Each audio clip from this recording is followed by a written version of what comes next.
Hey, good people of the universe. I'm Nick Cannon, City of Champions TV and Straight Out to Cannon's Entertainment.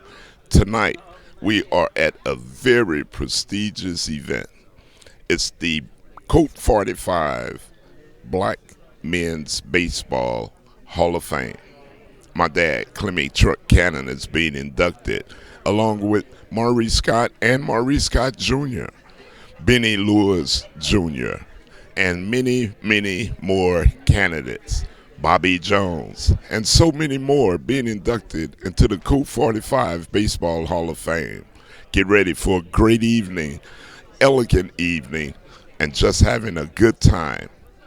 Award ceremonies about to start. Stay with us. This is Straight Out to Cannon's Entertainment and City of Champions TV. Hey, sports fans, good people of the universe, we're back. I've caught up with one of the best individuals our area has ever known. His name is Mr. Benny Lewis Jr., and he's one of the inductees for the Hall of Fame tonight for Colt 45 Baseball. Benny, such a prestigious award you're receiving. How are you feeling? I'm feeling honored. I had the opportunity of growing up and watching the Colt 45 and the old pros. Okay. One in softball, obviously, and another one in baseball. And with my dad playing for the old pros and my neighbor, Lewis Cochran, playing for the Colt 45. So all throughout my youth, baseball was my thing. Not only were you a great basketball player, it appears you were a good baseball player. Well, I played pretty good baseball. Yeah. I played pretty good baseball. I was played on good youth teams, like the Mighty Astros. Okay. Then I played at Lincoln. Then I played Legion. And I played college. But it was nothing like playing with Colt 45. It was nothing like it. We got a little story right there real quick on Benny Lewis Jr., such a great guy. We're truly honored for you, Benny Lewis. Enjoy your evening. Thank you. All right. Hey, we're right back. Such a great event tonight, and I've caught up with my sister, Justine Oopie Moore. She's here celebrating with her dad. She's very happy for him. And Justine, this is such a great event. You're looking mighty sharp. What's some kind words you got for your dad? I just want to say I appreciate him and God to the glory. Yes. I'm just proud of him. You know, I was glad they was able to do this while he was still alive. All right. And I appreciate everybody that came out to support him. Hey, together, let's just say, how about it? 1, 2, 3. Truck Cannon forever.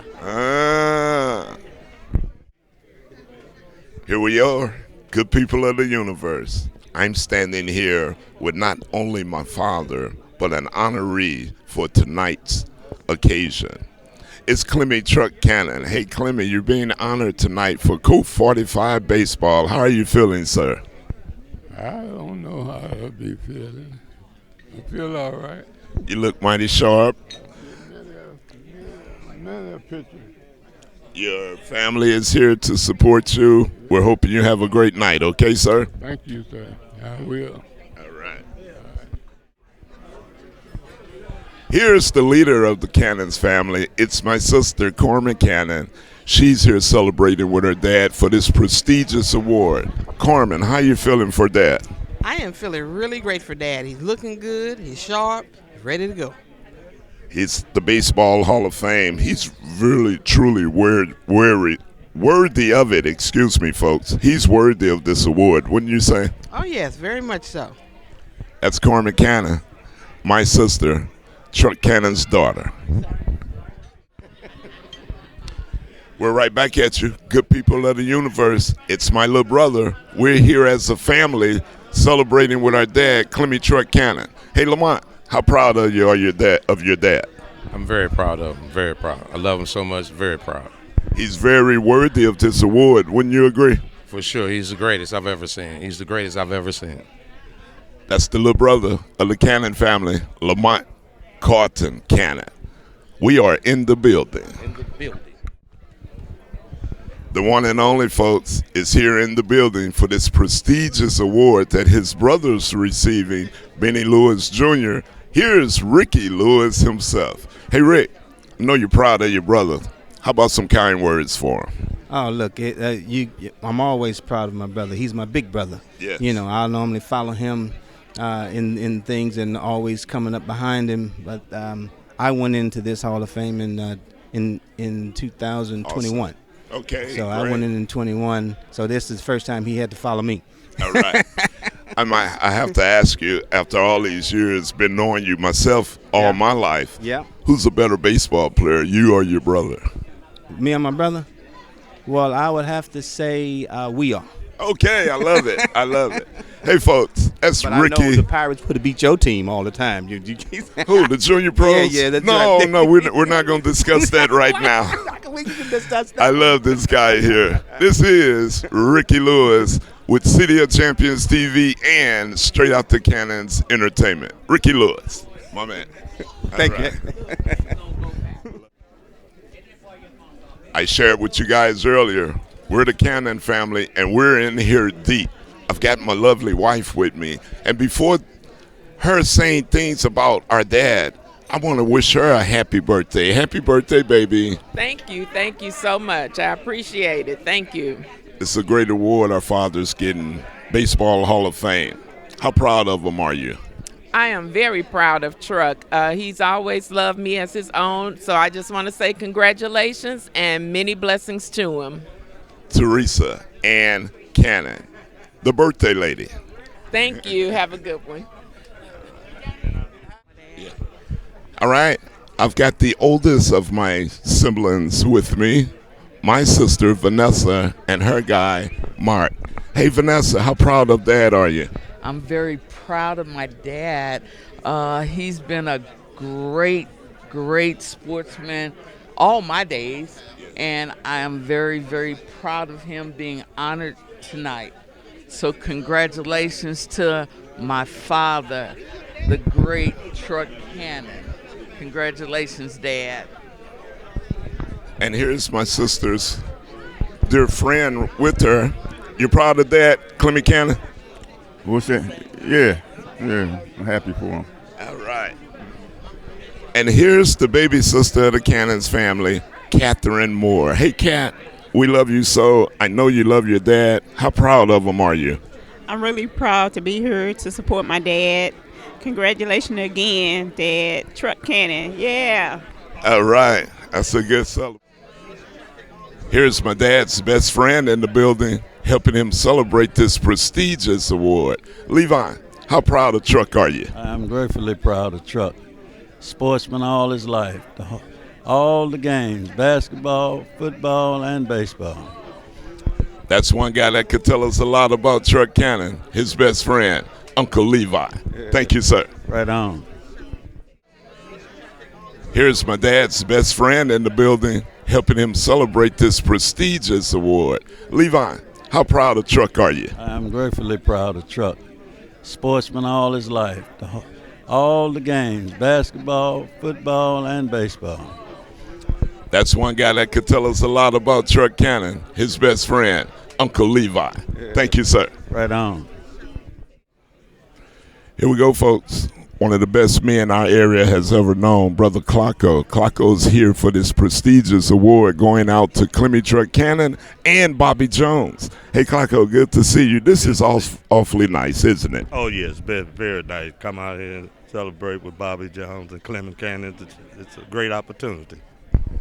We love seeing Clocko at all the huge events. He's such a great guy. One day, we're going to salute you for the things you do for the community, Clocko, so you get ready for it. Thank you. All right. You want me to start? Here's my little brother in the family. Kendall Willis is here celebrating with Truck Clemmy Cannon. How proud of Truck are you, Kendall? Very, man. You know, Truck, I've always been like a father. You know, been knowing him since I was 5. You know, Truck did a lot for me. Took me off the streets, sent me off to the Navy. So forever grateful to Truck. He's watched me grow. I've watched him grow into an older, younger man, and real proud of him. Hall of Famer. Hall of Famer. Hall of Famer. And he's always been that nurturing, giving type of man that we all looked up to and grasped a lot from him. Even in his older age, he's still nurturing, caring, funny, and he's always going to be forever Truck. So congratulations on this prestigious award. I'm sure he's ecstatic right now. That's one way of wrapping up these interviews in a kind, courtesy way. Thank you, Kendall. You're welcome. Hey, it's showtime. Let's get the show. All right, big brother. Who we are, good people of the universe. We're standing with Mr. Maurice Scott Sr. He's one of the inductees tonight for the Colt 45 Baseball Hall of Fame. Brother Scott, we are so proud of you. How are you feeling at this moment to be honored for the Hall of Fame? Well, I'm lucky and I'm happy, man. All right. At this age, everything counts now. So All I'm right. just lucky to be here, and I appreciate everything everybody done for me.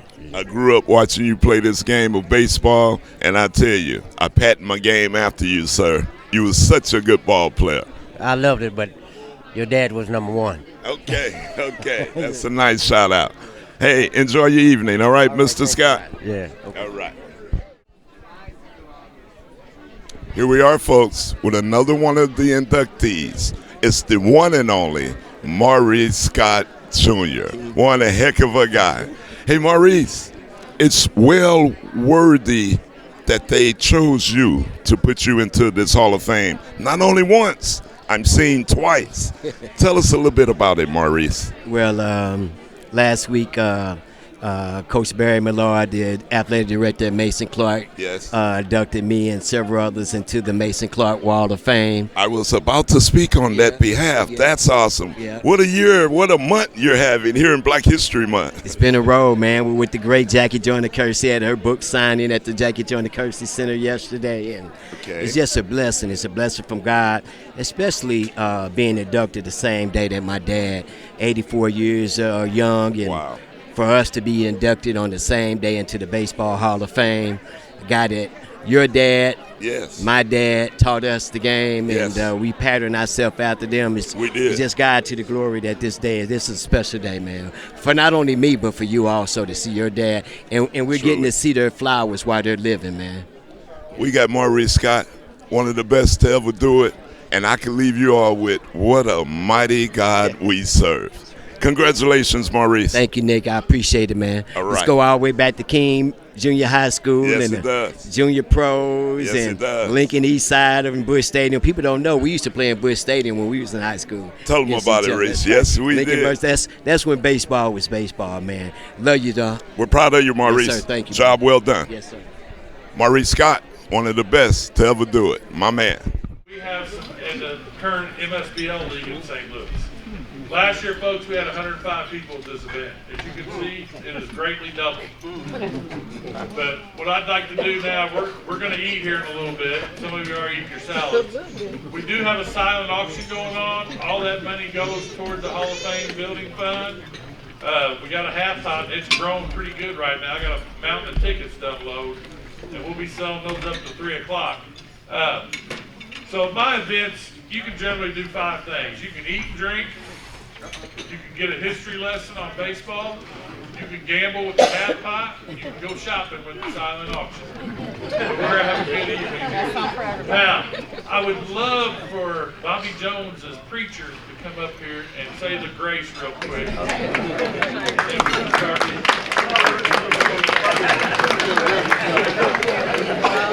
Bobby Jones, the preacher. That's what I have to do. Now I make Bobby's preacher.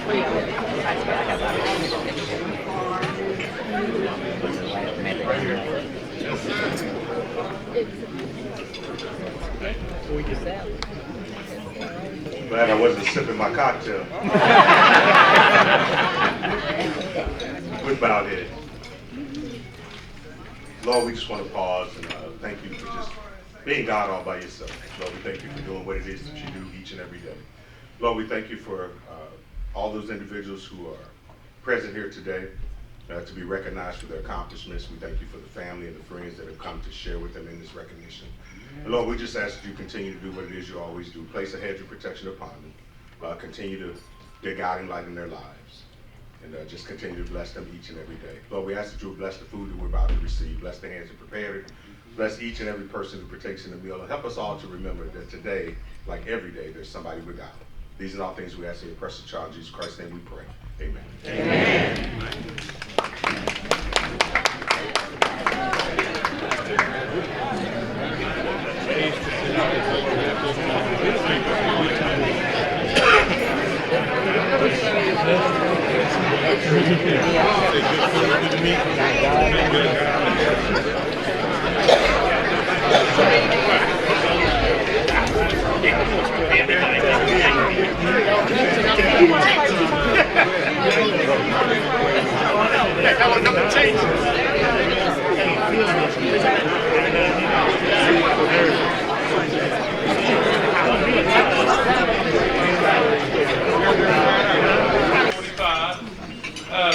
We have a couple little ceremonies we're going to do here first, and then we'll start the induction banquet. So the first thing I'd like to do, a lot of these gentlemen had bought rings, and instead of mailing them to them, I want to bring them over. So would Chuck White come up, please?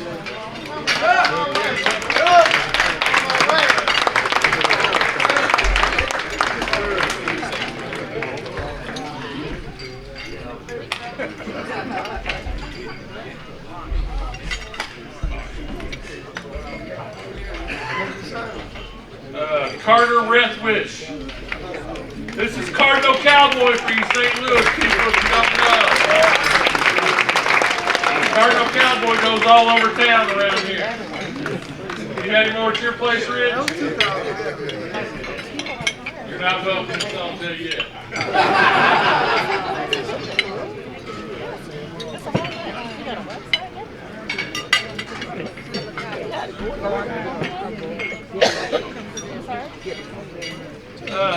Rick Baker. Is Rick in the house? Yeah, Baker!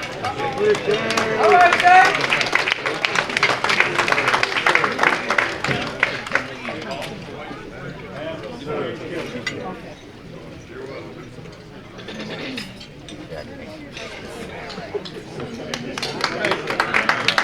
Jolise Marshall.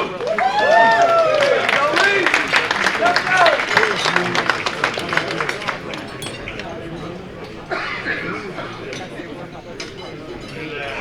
St. Louis Pirates. Our host and MC today, Stephen Baez, Coleman A.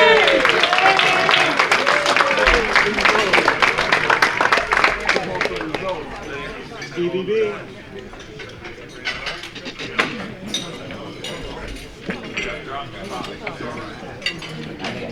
All right. Where's Rodney at? Home? Did you already find your ring? Okay, I was going to say, man, somebody got your ring. Rodney, Judge Rodney home.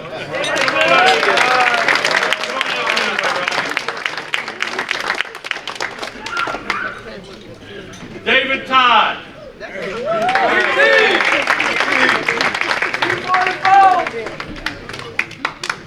Sir. All right, I need you guys to stay up here.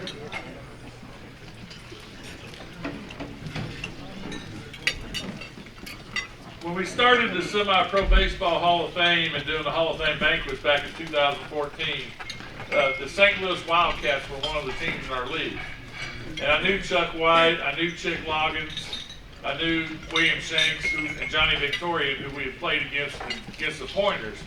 So we really didn't have a grasp on who some of the other players were. And it finally, about 2020 or so, I got a hold of Dave Todd. He introduced me to Rodney Hollins. Because people don't realize the St. Louis Colt 45s, who once were the Colts, according to Bobby Jones. So they might have been a horse, they might have been a gun, they might have been sponsored by malt liquor, but the Colt 45s are Colt 45s. And the St. Louis Wildcats, whose coach Gibby Meeks played on Satchel Paige's four-man team, and Chuck White's dad founded way back in the 50s. So these two franchises have been in the St. Louis area for 70 plus years. And what we want to do today, because Dave Todd and Rodney Holmes, they're on our board of directors for the National Hall of Fame. And if you don't know it, Rodney is now a federal judge. You tell Rodney that you went to that bank and you might take a few years off your sentence.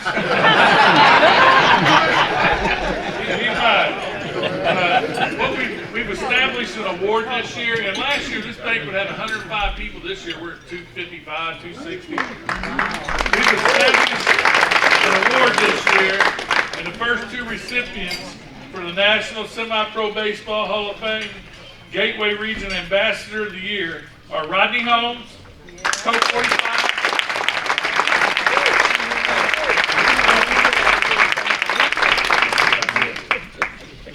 David Todd, a retired school teacher, told him 35 years in education. St. Louis Wildcats, Dave Todd.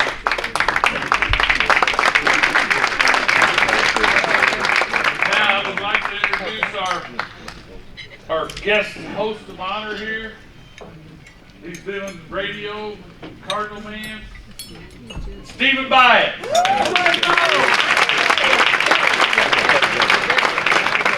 Thank you, everybody. It is great to be here.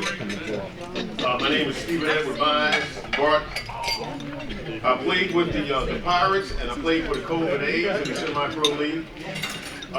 Since then, I've been in radio for 42 years, 17 radio stations, and never left St. Louis. I've been on the air, and my commercials have won awards and speak for themselves. So if by chance, if you need someone to, advertise your business, even if you may be running for office, I am the person for you.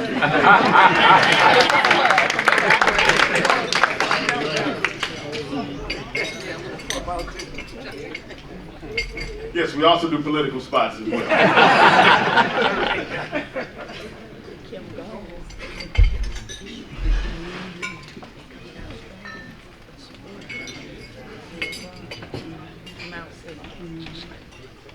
All right, here we go. I want to get all the inductees to stand and give yourselves a big round of applause. All the inductees.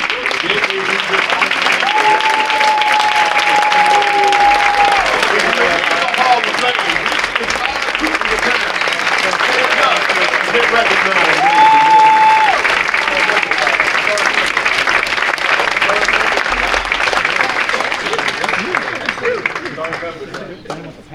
Card members. Okay, here we go.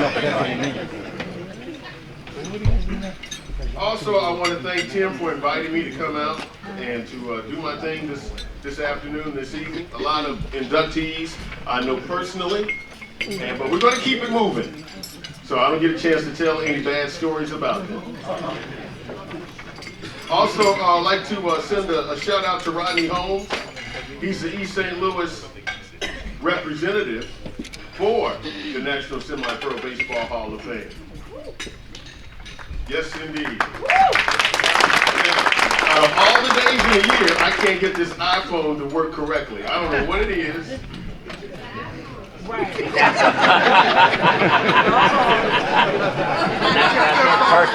No, I did not go to AT&T to buy this iPhone.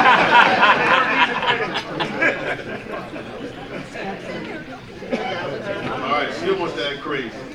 But also David Todd is also the area for St. Louis's National Baseball Semi-Pro Hall of Fame as well. Now, once I get this doggone thing together, I can read a bio about these wonderful gentlemen. Okay, it's working good now.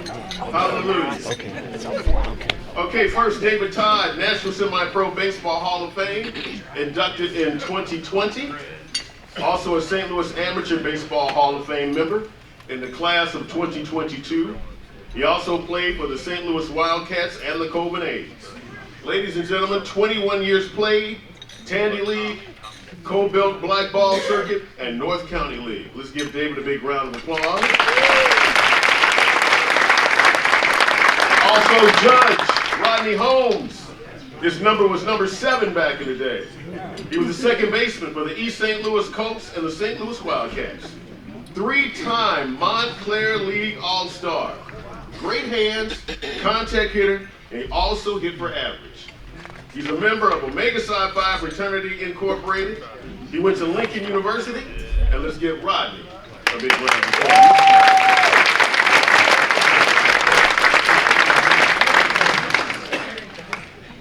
Not everybody can go the right way.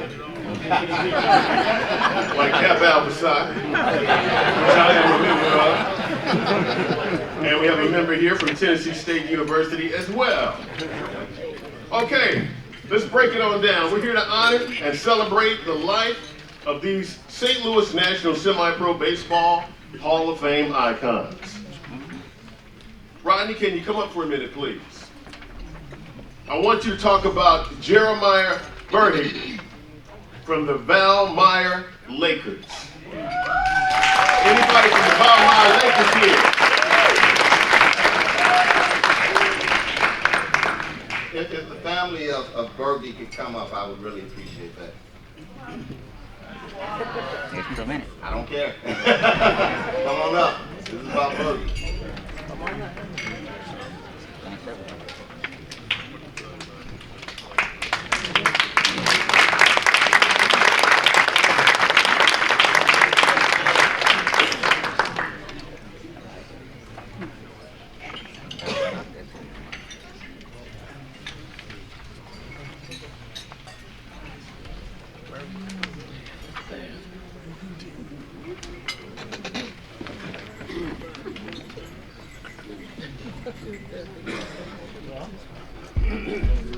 Jeremiah Burhage was a stellar baseball player with the Val Meyer Lakers.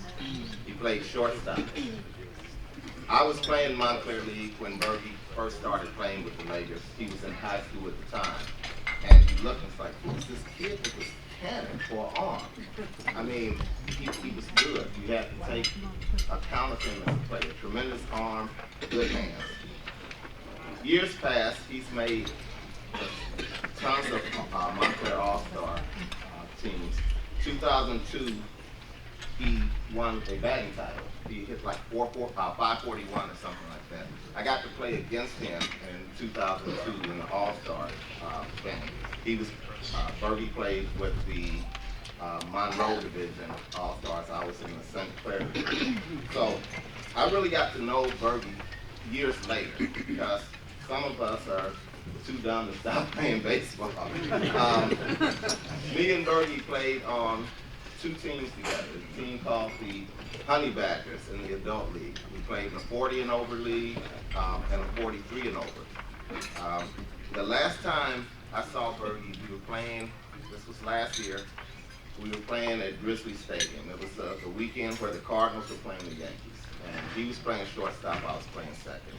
I just remember him, I made a diving play up the middle, and before I could get myself up, Bergie was over me like, great play, dude.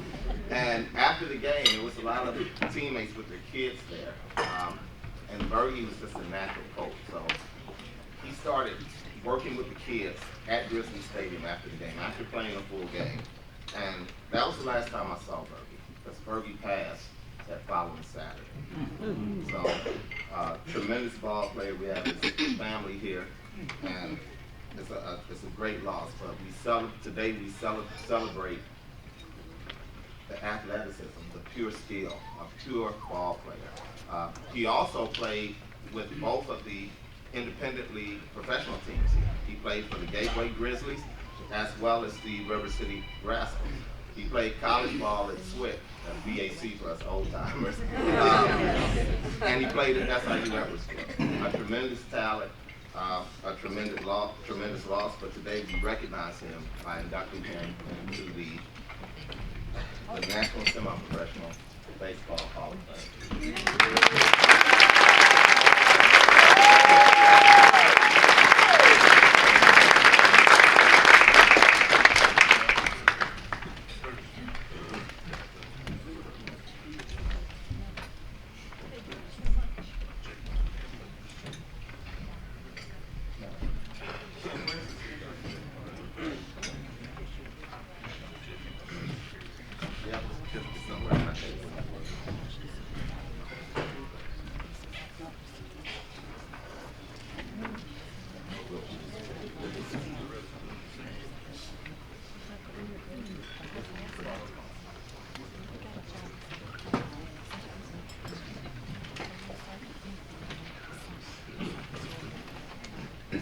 All right, ladies and gentlemen, now we want to talk about Glenn Chicken White.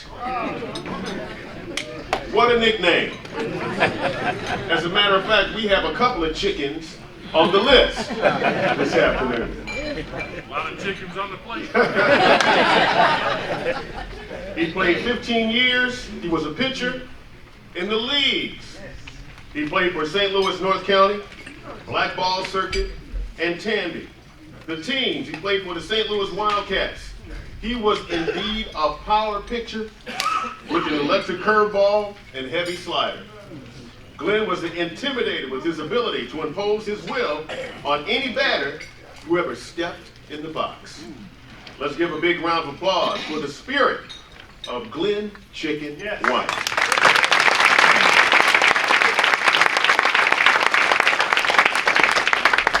The next semi-pro Hall of Fame icon, Danny Burnett. Is anybody here from his team? Danny Burnett.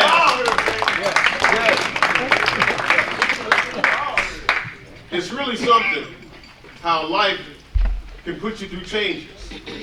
Last year, Danny was here when he was inducted into the Hall of Fame. Now, it's silence, and all we can think of is his memory and his ability to play the game that we love. Danny played for 20 years. His number was 27. He was a catcher and a left fielder.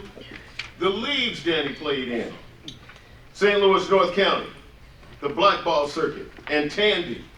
The teams: the Wildcats, the Big Fundamental. Easily the entire baseball package and skill Danny had, and he will be ever be missed. Also, Burnett had a love for the game that few of us can even match. Let's give a last round of applause for Danny Burnett.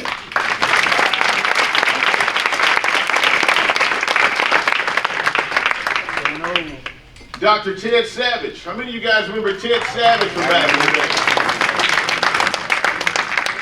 day? St. Louis Cardinal. Also a great ambassador for St. Louis and the sports city that we have. Also a member of Kappa Alpha Psi Fraternity Incorporated.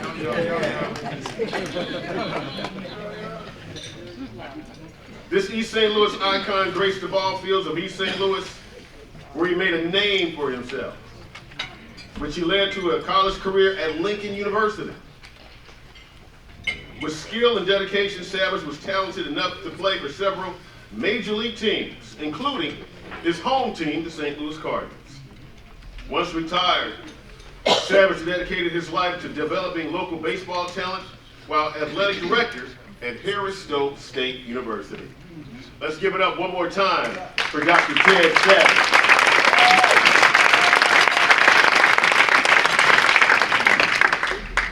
Martin Matthews from Matthews Dickey Boys Club. Here to talk about Mr. Matthews is Hall of Famer Tom Sullivan.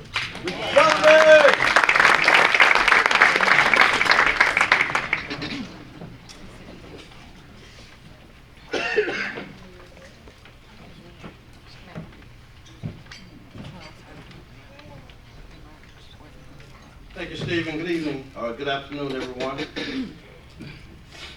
As Steve stated, I'm Tom Sullivan, and I've been around Mr. Martin Luther Matthews for a very, very long time. As a matter of fact, I'd say about 50 years. And of those 50 years, I was at Matthews Dickey where they accused me of coming with the bricks. But during that time, I witnessed a gentleman that loved baseball more than anyone you could ever imagine. As a matter of fact, that's why he started, or co-founded the Matthews Dickey Boys Club at that time.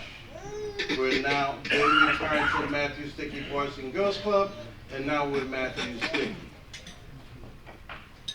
He started this organization with a gentleman by the name of Hubert Dickey Ballantyne, so those are the two names that's still alive today.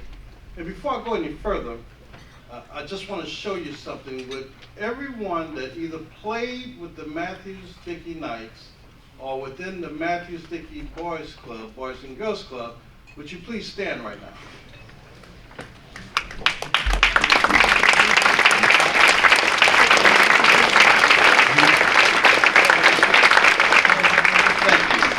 And the reason I asked you to stand because Mr. Matthews has a legacy.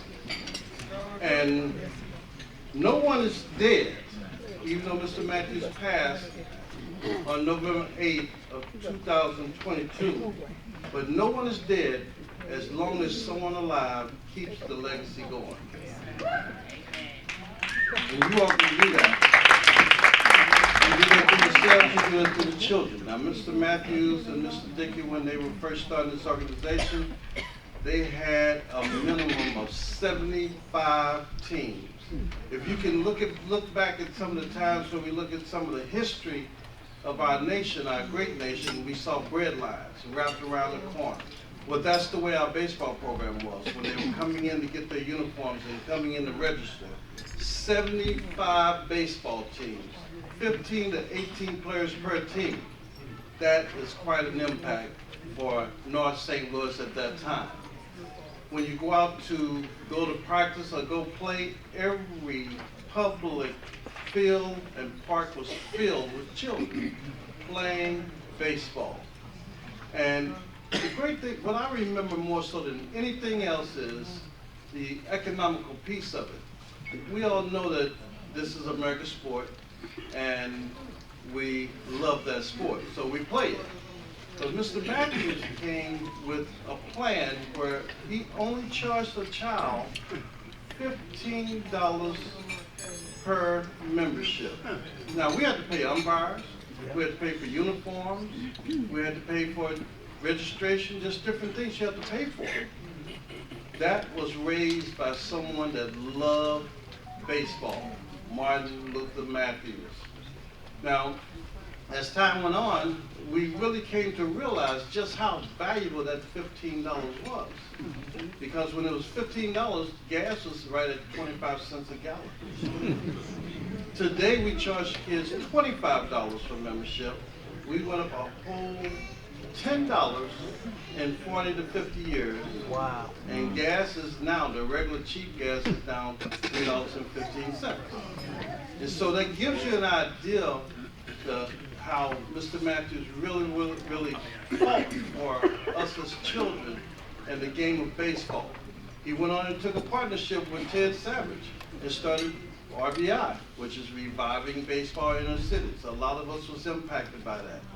And now, that organization that he started, it covers baseball, softball, football, basketball, golf, swimming, soccer, you name the sport and it is covered, but it also covers education and social programs. Now, what's the reason for that? The only reason is for it so the child can figure out exactly what he or she wants to do in life. Mr. Matthews' legacy will live on through all the children and people that are spread out through this nation, from California to New York, from Detroit to Florida, all over. There are times if you wear an MD hat or a Matthews Dickey hat or shirt or jersey, and they see you in the airports or at the bus stop or something, they will tell you, I went to Matthews Dickey. We have famous athletes, doctors, lawyers, and that is the legacy that Martin Luther Matthews has left with us. And as long as just one of us is alive, we can keep that legacy going. Thank you. The first thing I will say to you is, when we were at Mr. Matthews' homegoing, there were some people calling him the GOAT. And those of you that don't know what the GOAT is, it's the greatest of all time. And I disagreed with him because in the realm of Matthews Dickey, he was a great leader. And so I've always called him the GOAT, the greatest leader of all time within Matthews Dickey. I thank you.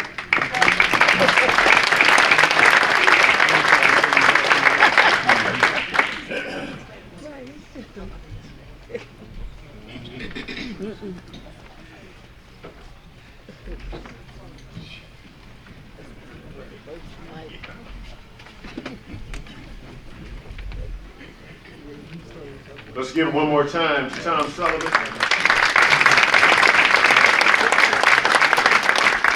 The next person, Vince Chick Loggins. Yeah. Yeah, buddy. Have you ever played for the Knights or ever watched the Knights play? Yes, yes. This guy was the centerpiece of the infield. And from there, he coached thousands of kids that were hoping to get baseball scholarships. And he did a good job. And he was dedicated. Excellent job. And he was one heck of a leader. And he helped my son get a scholarship to Kentucky State University. And to talk a little bit about Vince Loggins is David Todd.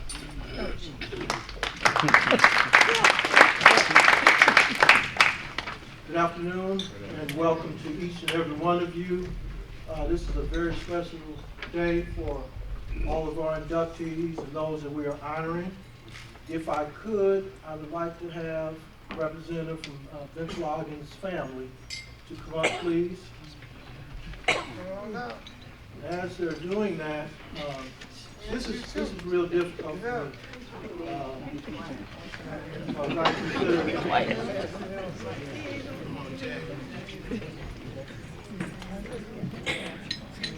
I consider Vince Loggins not only a teammate, but a friend and confidant. Vince was the type of player who, as soon as he stepped on the field, everyone felt his presence.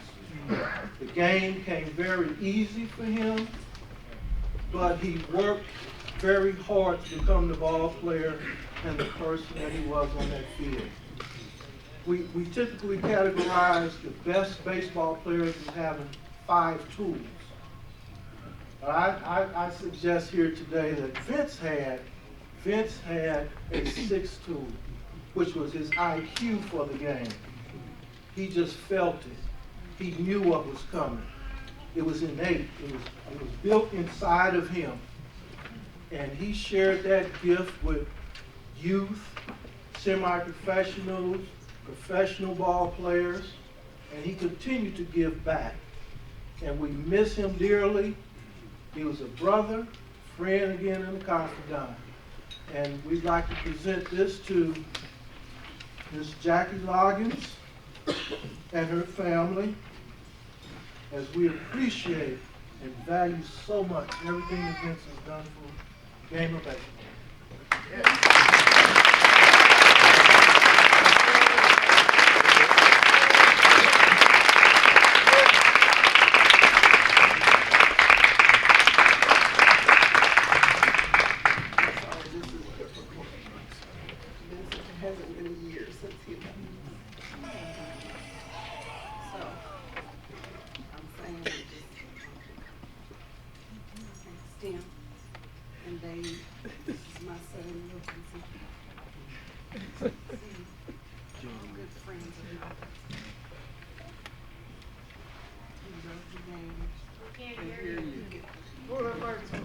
He loved the game.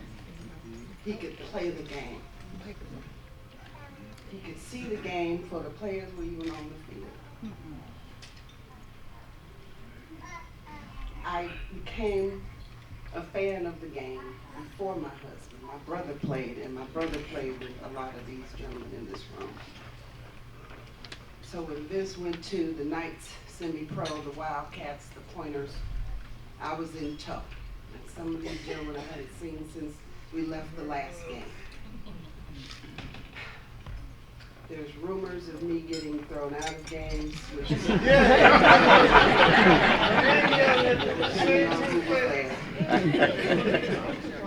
but it has been a difficult time, but a blessed time as well, because these flowers he deserves.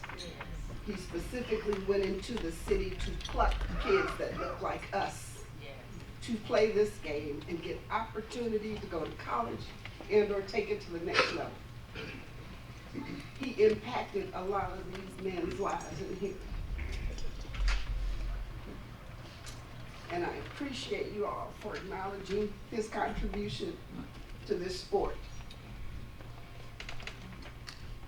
To him, I want to just thank you all for allowing me to be here instead.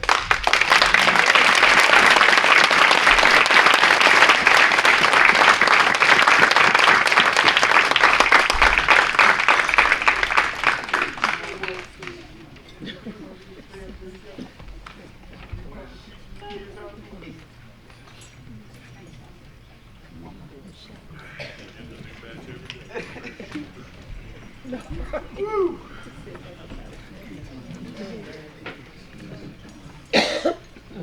All right, I'm sorry for getting a little emotional. Vince helped my son, and I lost my son almost 2 years ago. And I never had a chance to thank her or thank Vince for helping my child. But life moves on, and let's get back to where we belong. Okay, time now for Rodney to come to the stage and announce some of the inductees from the East Side. Come on, all you guys from the East Side, give yourself a big round of applause.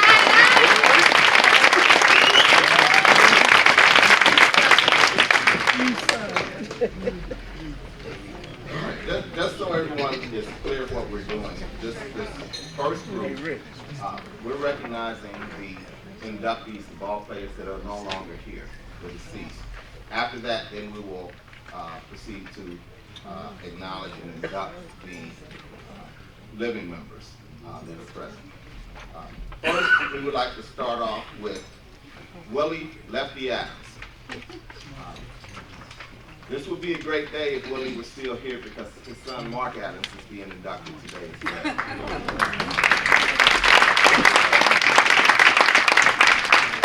Willie, as you can tell by the nickname Lefty, was a dominating left-hand pitcher. He wore number 11. He extreme command of the strike zone, and they say that ball danced like a flame when he threw the breaking pitches. But he also had a dominating fastball. He wore number 11 with the East St. Louis Colts, long-time legendary pitcher. Today we induct Willie Lefty Adams, number 11.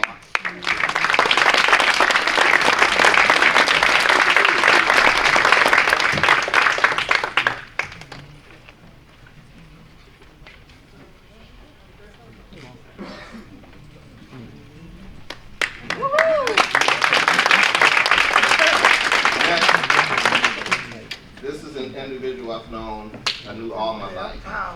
They lived across the street from me one time. Ward number 15, tall first baseman, middle infielders, best friend. He saved a lot of errors by his ability to pick that ball. And he was tall, so he had that long reach. He was a standout at East St. Louis Lincoln Senior High School. He attended Grambling State University, played baseball there. Longtime member of the East St. Louis Colt 45s, Mr. Charles Outlaw, number 15.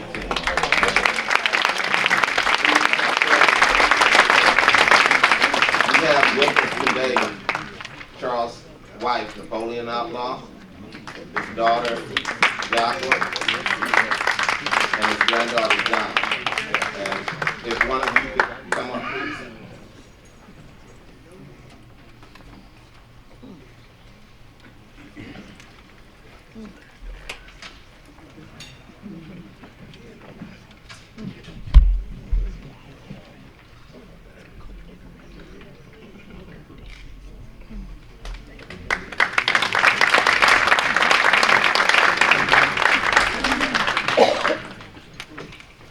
Next, we have a longtime coach that served as a player and a manager.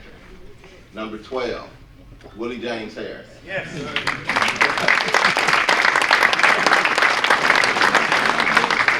An outstanding catcher, called a great game behind the plate, managed pitchers well, solid backstop. He hit for both power and average.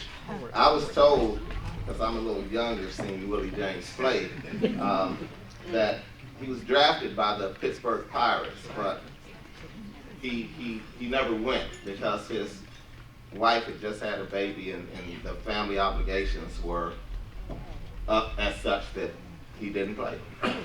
But he did play with the Colts. Multiple All-Stars, multiple All-Star teams.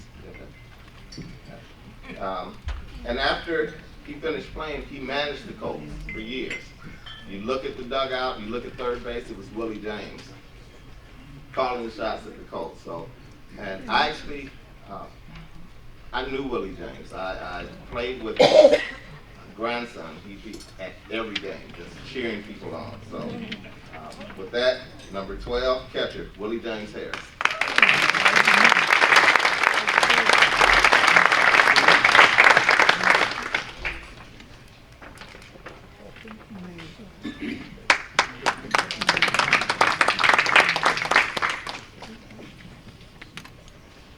Do we have anyone related to Simp Jackson present? Well, Simp Jackson was a longtime umpire in this area. Anybody that's played ball in the 90s, the 80s, the 70s knew of Simp. You knew him as an umpire, but what you didn't know was that Simp was an outstanding baseball player. He actually played in the Negro Leagues. Unfortunately, Simp is no longer here, so on behalf of the Coke 45s, I accept Simp's certificate on his induction into the class of 2023.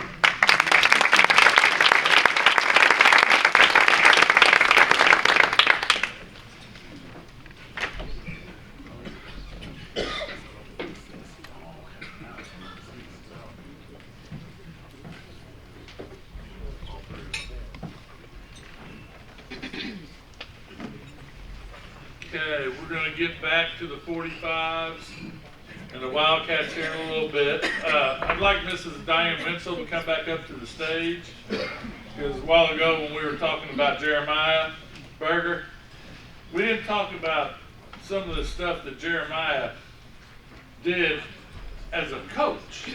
You know, we talked about his playing days, you know, how he had a gun, he could hit like a banshee.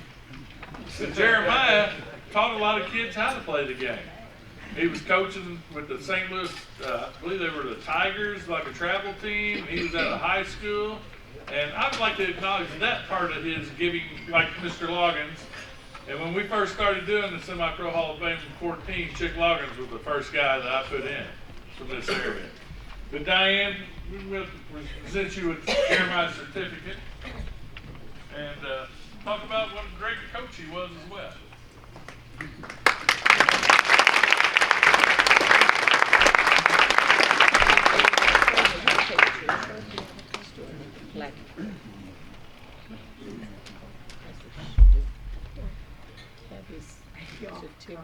Very bittersweet day. Can you hear me? Very bittersweet day. As you know, Jeremiah passed away August 7th last year. We miss him very much. But yes, he was the ultimate trainer. He loved looking at kids and adults as well. He even trained Full Holes, Matheny's kids. He was that good. It's going to be a big loss for the training world. He played on so many different teams and so many different numbers. But I thank Rodney for inducting him under the Bellmeyer Lakers. He was very, his heart was in the Bellmeyer Lakers team big time. And he will be missed. Thank you all.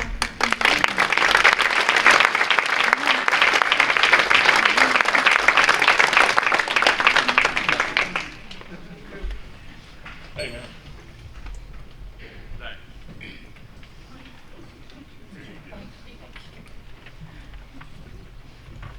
All right.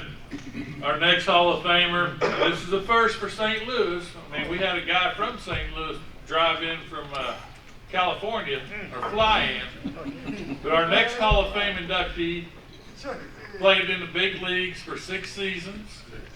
He played for my Evansville Triplets over in Evansville when we had a AAA ball club.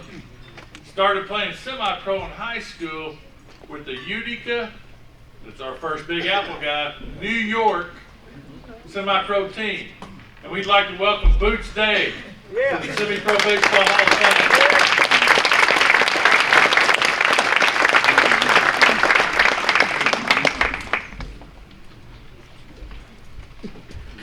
I remember the Boots Day Montreal Expos card.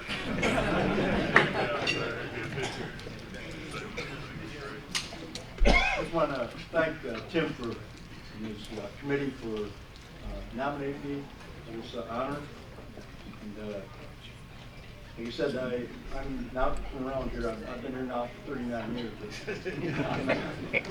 And I like it here.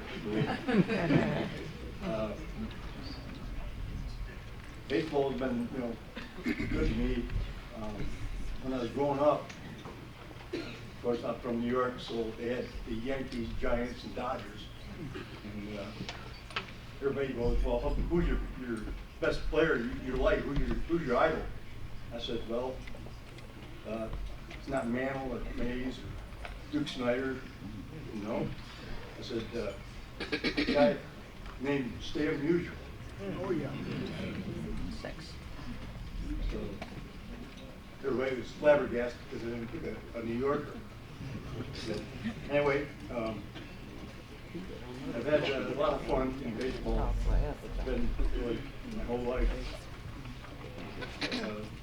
Thank you. Been 55 years, and I just retired last year. So I appreciate them. Thank you very much. And thanks for coming, guys.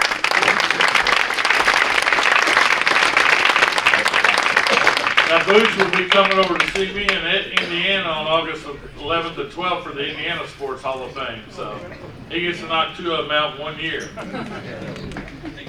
Our next gentleman was a 3-sport captain for Belleville Catholic High School. He went on to play baseball and football at Notre Dame, played for Air Parsegian, won a national championship. His son got to go to Notre Dame and play football and baseball. The only 2 father and sons that ever played multi-sports at Notre Dame that mattered. Football, basketball would have mattered, but they didn't have time. That's all Jay. All right. He owns the Gateway Grizzlies. He played AAA ball, AA ball, single A, got called up to the bigs. And, getting to wear that major league uniform, you can't, that's the top of the mountain, He never played 1 inning of semi-pro baseball. But I want to tell you what he did. He sponsored a team in the Montclair League. He had a field built for that team. He's let countless of other leagues and teams play on that field through the years before Gateway Grizzly Stadium was built. And he's been an ambassador to the baseball world in this part of the country. Member of the St. Louis Amateur Baseball Hall of Fame. Now he's a member of the National Semi-Pro Baseball Hall of Fame. Rich Saljay. Oh, yeah.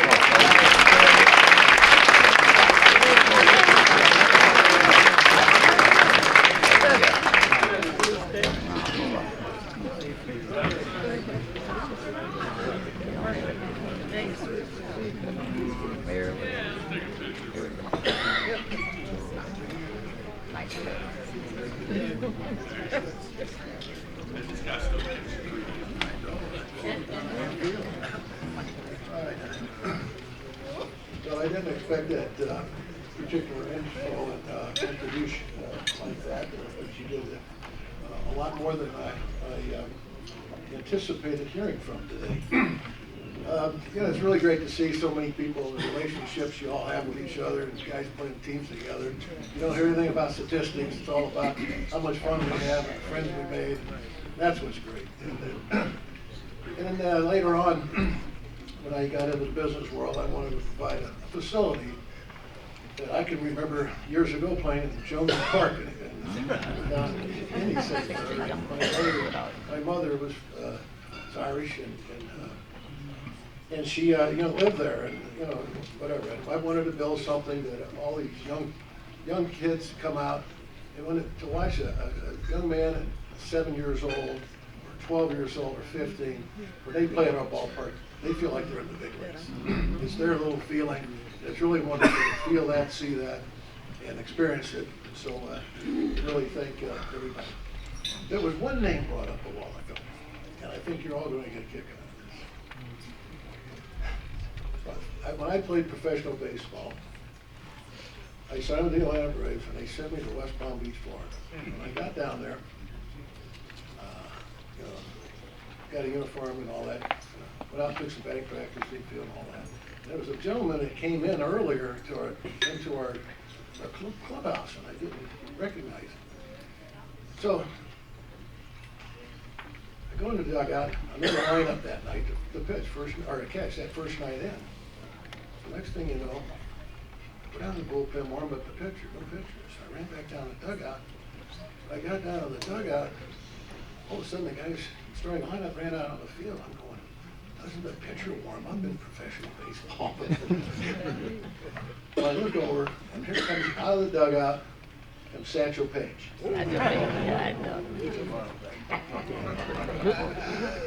What a neat guy he was. I mean, so he has a Cleveland Indians top on. So I go, wow, first guy I'm going to catch in professional baseball is going to be Satchel Paige.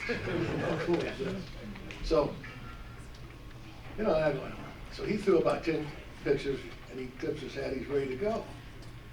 And I'm like, man. So I ran out to the mound. I said, Mr. Page, how do you want to do this? One's a fastball, two's a curve, three's a slider, something like that. He just looked at me and said, listen, son, get back there behind that plate, put that glove up, I'll hit it.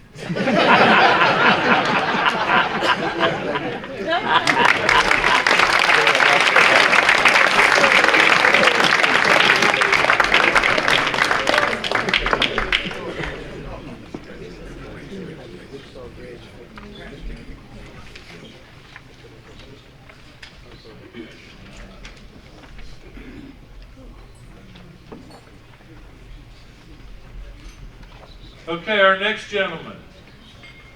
You see him walking around the camera besides Mr. Stovall here. For those of you who don't know, before we get to Mr. Ballage around, Mr. Stovall is still coaching high school kids at 66 and catching 3 nights a week.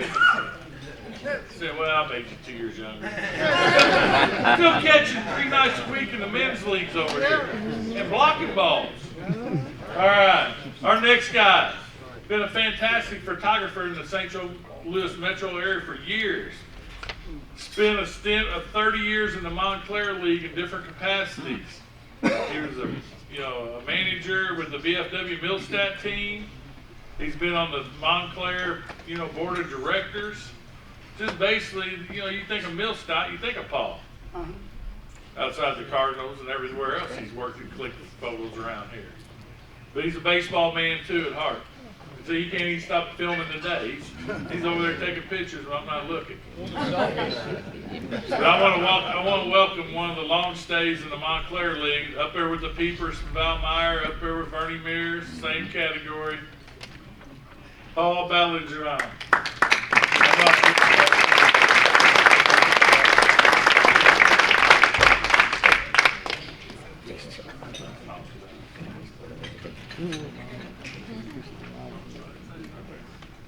Yeah, I would like to thank everybody for being here today, and I am living proof that I never played any organized baseball besides 3 years of Corey League. And I've been telling people the past month I'm going to this Hall of Fame. I'm in the Illinois High School Basketball Coach Association Hall of Fame. I never played 1 minute of basketball. I don't have a college education either. I learned how to use a camera on my own at my own expense. And I love what I do. I freelance with the St. Louis Post-Dispatch now, but just about every newspaper out there. But one thing I like to say is, we're out here, we're thanking a lot of people, but you also need to remember to thank your family. because every time I get in the Hall of Fame, I think about the sacrifice my kids and my wife had to make at that time. Long hours away from home, missing certain things to school that these kids really wanted you to be there. You had to go out there and work. And that's one thing I would like to say is make sure and thank your family, because they're the ones who did most of the sacrifice while we're out there having fun, doing what we love. Thank you.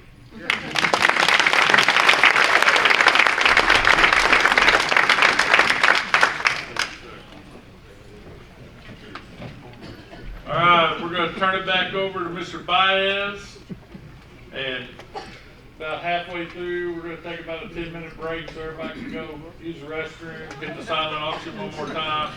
That halftime's up to about $500. So let's get Mr. Baez back up here. Say no sipping out. I did a workshop. All right, before we take a pause for the cause, if you know what I mean, I want to get Rodney to come back up here to introduce some of the ball players from the East Side that have made it to the 2023 National Semi-Pro Baseball Hall of Fame.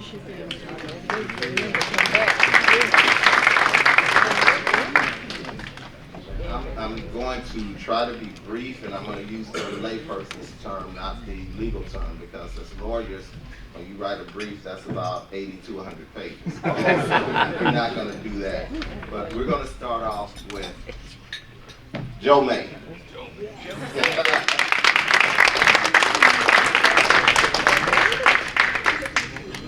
Joe May, stand-up ball player at Lincoln Senior High School. He attended college at Tennessee State University on a baseball scholarship. He wore number 14. Played second base. I was told by someone, I'm not going to call his name, but they used to call you the black Javier Lopez. Juan Javier. Julian Javier. There you go, that's it. He had good hands, he had a strong arm. He hit for power and average. East St. Louis Colt 45 legend, multiple All-Star, Joe May.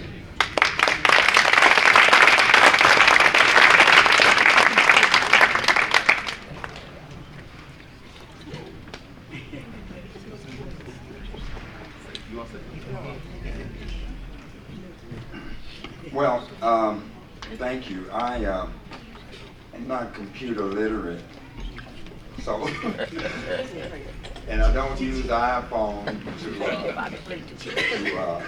lecture from. But according to so with my Fred brother, Kappa Alpha Psi, I apologize. I wrote out just some notes that I'd like to read and share with the audience. I'll be very brief. I decided to write it out. Goes something like this. To the National Baseball Semi-Pro Hall of Fame committee members and other participants, I would like to thank you for this hour and deepest gratitude and thankfulness for bestowing me with this honor. I would especially like to thank Mr. Rodney Holmes, also our U.S. Magistrate Judge for the Eastern District. Give him a hand. I'd like to thank Mr. Brother Holmes for his dedication, research, and commitment to ensuring that credit for induction into the National Semi-Pro Baseball Hall of Fame be awarded to those semi-pro baseball pioneers, players who really deserve such an honor. I would also like to thank Mr. Tim Turner, we call it Turner,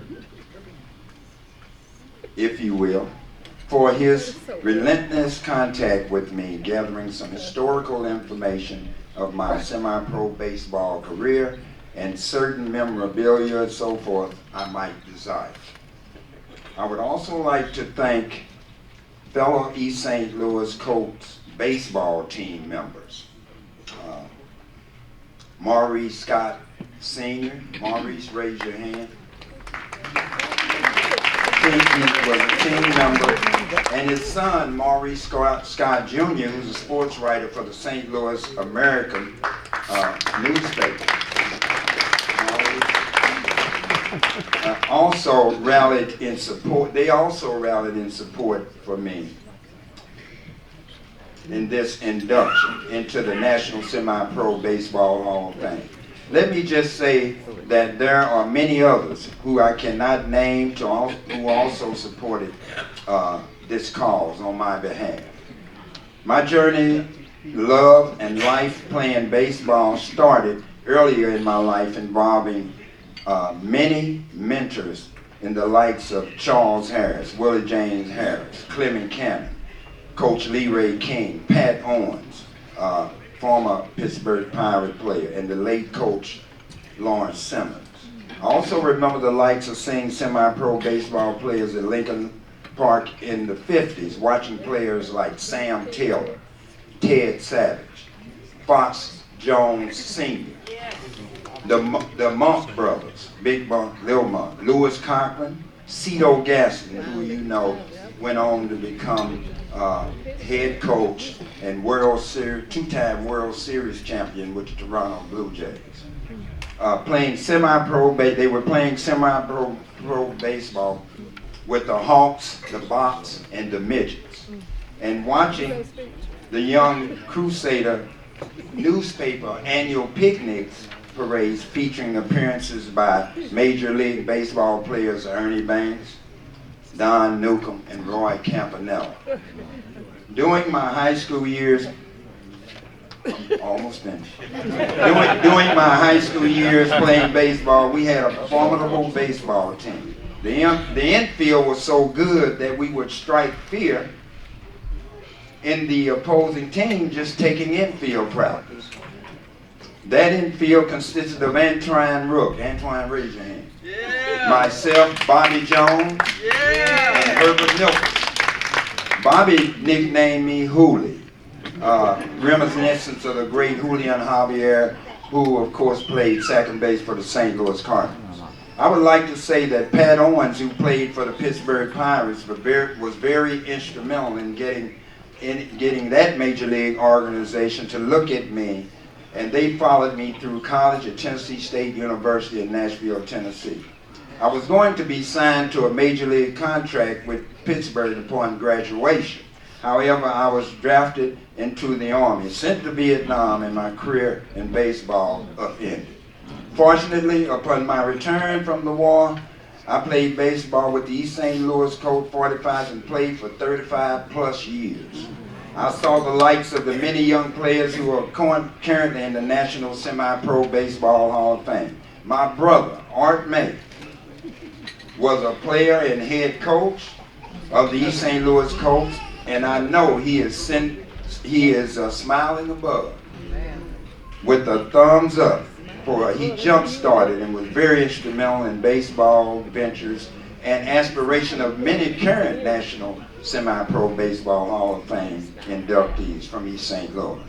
In closing, again, I'd like to say that the Hall of Fame Selection Committee, especially Mr. Rodney Holmes, I'd like to thank him for this honorable and prestigious award. I am greatly honored to receive this award, and I promise you it will long be cherished. Thank you.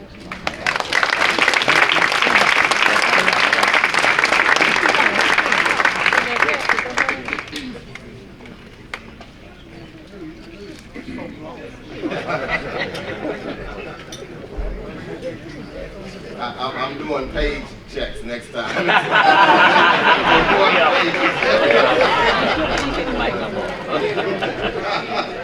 Next, we have Jason Ford. Jason Ford is a good friend of mine. I've known him a long time, played a lot of baseball with him, and he is a fine member of Omega Psi Phi Fraternity Incorporated. Jason Ford, power hitting, right fielder. East St. Louis Senior High School standout. 88 and through 99, two-time all, excuse me, 1988 and 1989, two-time All Southwest Conference, 1989 American Legion All-Star, 1989 Illinois Missouri American Legion All-Star Game MVP, Grambling State University, he's in the Grambling State University Hall of Fame, East St. Louis Colt 45, League MVP, batting champion, I believe Rookie of the Year, multiple All-Star. Give a round of applause to Jason Ford.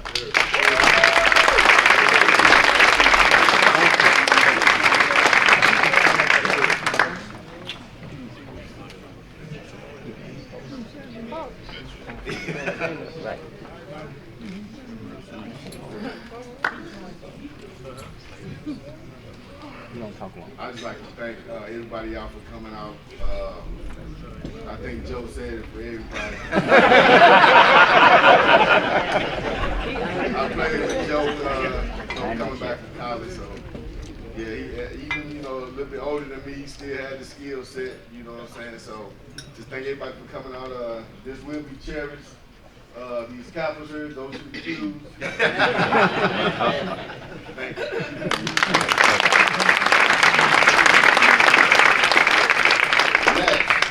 We have Mark Adams, number 11.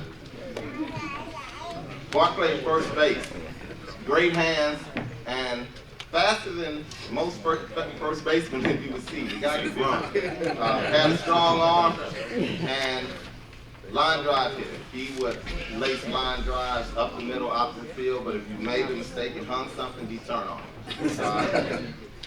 East St. Louis Senior High standout. Mark played at Prairie View A&M, Belleville Area College. I think me and Mark were on 3 Montclair League All-Star teams together. Mark Adams.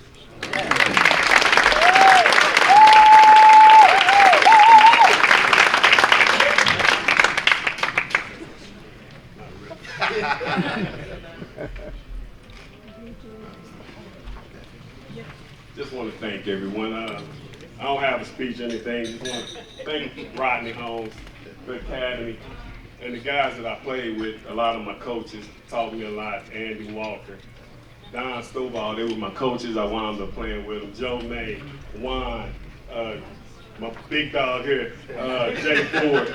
I just want to thank everyone for coming, and thanks for this honor, and thanks for honoring my dad at the same time.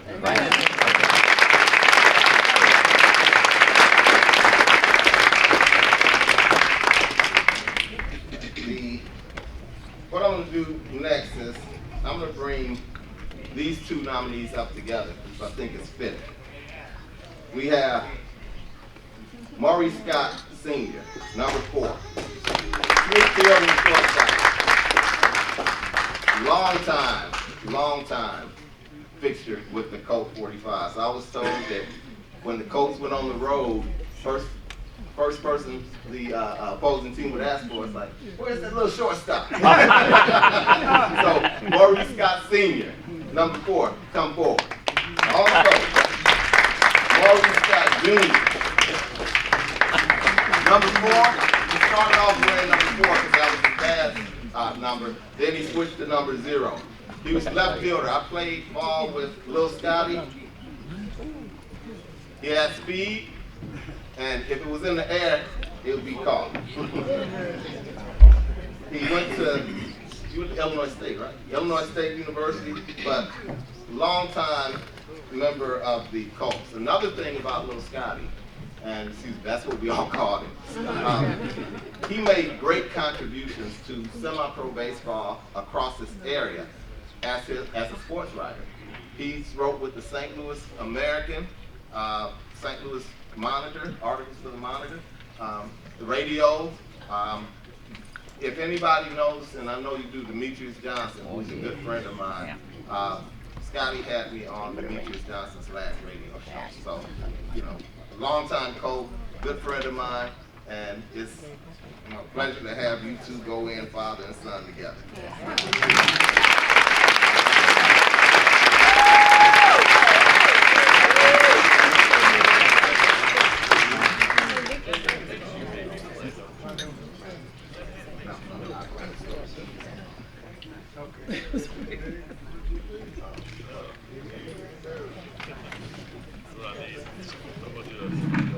I'd like to welcome everyone in the committee, especially my former teammate Rodney Holmes, who inducted me, Tim.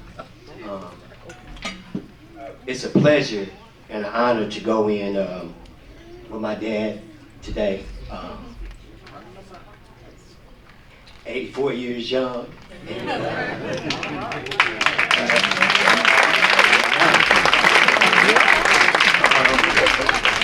I started off as a bad boy with the Colt 45s when they were in the Tandy League in the 70s in Brooklyn, and a lot of people over here in St. Louis, Fairground Park, Friday night, Sunday afternoon, that's what you really do as a little guy. And after graduating from high school, I came home and had the opportunity to play with my dad. The Belleville News Democrat did an article on set of father and sons. It was the Stovall's and his sons, the Mays, and then uncle and son, and the Scott boys, father and son combination. I'll just like one other thing. I just like to say I thank God that I'm here being inducted with my dad today, and my friend Steve Byers. We worked in radio and Magic and KTZ and J-Corp Broadcasting for years. Thank you as well. I just want to say homage to some teammates, all my teammates. Will you guys still rock? Please rise, my old Colt 45 teammates. Rick Lewis, all my Colt 45 teammates. And I want to pay homage. I would be remiss not to recognize a legend. He's a Hall of Fame basketball coach. I played against him in high school when he was the head coach at Lincoln High School. Legendary Coach Benny Lewis is in the house as well. Let's give Coach Lewis a round of applause. And real briefly, if I could say, I coached basketball in East St. Louis, and a funny story, James Harris used to play with the St. Louis Rams and played for Temple University under John Chaney.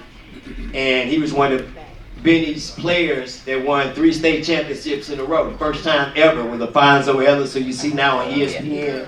Conzo Martin, who was the head basketball coach, former head basketball coach in Missouri. Just a lot of history at Lincoln.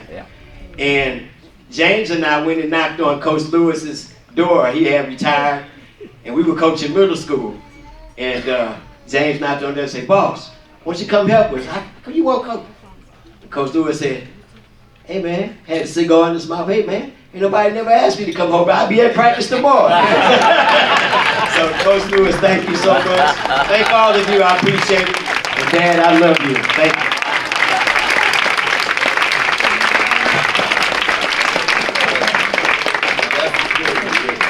Be able to go in with your dad.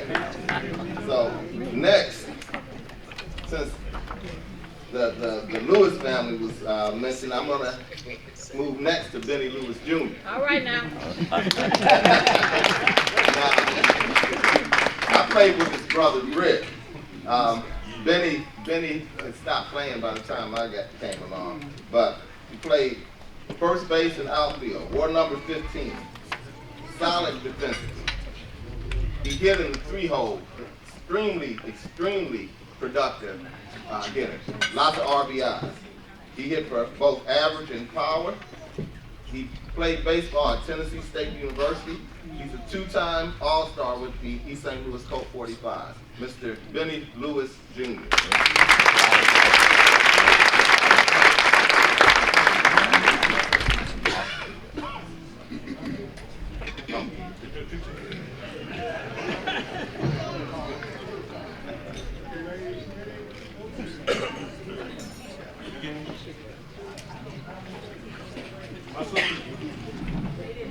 My 3-sport athlete sister told me not to be talking too much up here. She was a volleyball player, a cheerleader, and a softball. I want to make sure I get that in there because she's the only one. My brother was also a 3-sport athlete. I only played baseball and basketball. But there's to be honored amongst all of the people that I grew up with and have the opportunity to watch play. They brought Mr. Altlaw in as well. And I used to sit by him on that old pros bench every game. Speak up, man. And watch him, how he played first base. And he used to move around that bag like nobody could. He said, I want to be exactly like that at first base. Between him and Lewis Cochran, who was my neighbor, Benny Grew, long ball hitter, the longest doubles you ever want to see. And we would do infield practice with a fungo, and he would hit that fungo with one hand. I got so many memories and everything, but I really want to share this with you. I want to tell you my biggest, I used to try to steal a lot of bases. We were playing Eastern Illinois. That's how you always do. Playing Eastern Illinois. And I stole second base. And so as I'm going in the slide to second base, head first, the shortstop deep, see a foul ball. So naturally I got up, started jogging back to first base. And then I saw the first baseman had the ball. Oh, no. So then I turned around and stole the base again. So in the record book, you'll see I had 7 stolen bases because I stole second base twice. A lot of memories like that, all from Little League, 29th Street, to Legion baseball, and Narc Bay coming by to pick me up. But we had 3 baseball people on 73rd Street. My dad, Narc Bay, and Grew. So it was easy to get the baseball and the baseball club. We played cork ball, 3-pop flies, stayed ready, throwing it off the wall, technique, all of those things every summer, all summer long. You gotta be ready. And the first time that I got to play first base with a coach, I had Maurice at short, I had Top, Henry Adams at third, Joe May was at second base. And I had the opportunity to feel how hard they threw the ball over to that base. Great memory. I tell you, I could go on and on and on, but I won't call them. I won't go on. And I want to thank you all for honoring my dad and my mother is here as well. Because I tell you what, my auntie, they all supported me during that time. My Aunt Joanne, they were the people for me. And I am so blessed to have them here with me today and still with me.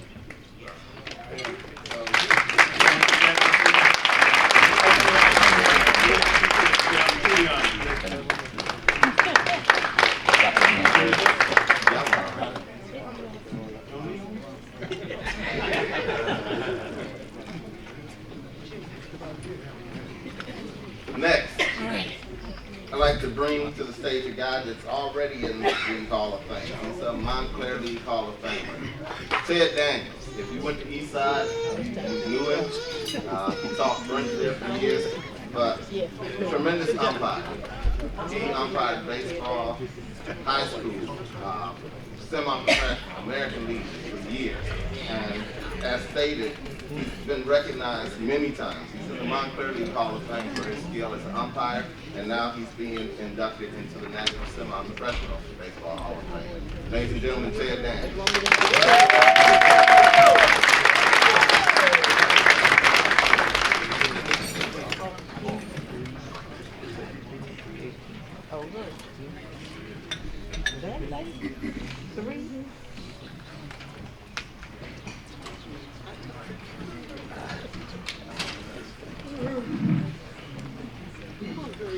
Unlike the other speakers, I'm going to be short because I am.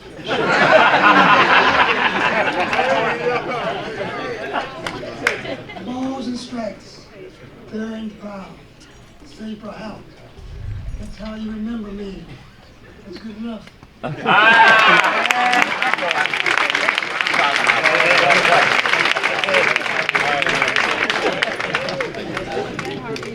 2 more quotes. Hey, Ricky. Take care of that. All right. You remember me, Yeah, oh, okay. yeah. This next guy, we all know it. If you were from East St. Louis and you played middle infield, at second base shortstop, you knew who this guy was. He was the gold standard. He's the one by which all of us measured ourselves. He was East St. Louis Lincoln Senior High School standout. In 1960, he was drafted by the Detroit Tigers. Speak up. He played with the East St. Louis Colt 45. They talk about the hands, excellent hands. And they said that his arm was so good that he'd catch the ball and he'd do this before he just holds it. Number 44, Clemmy Rock Camp.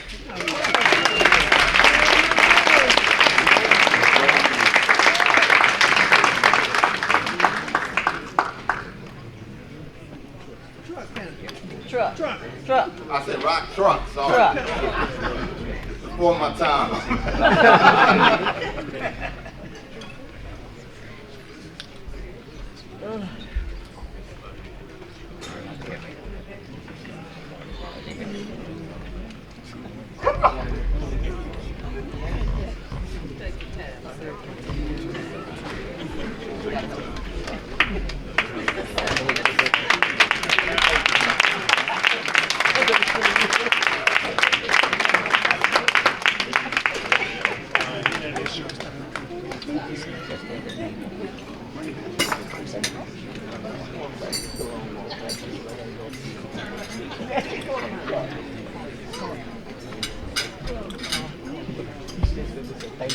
Turn around one pair.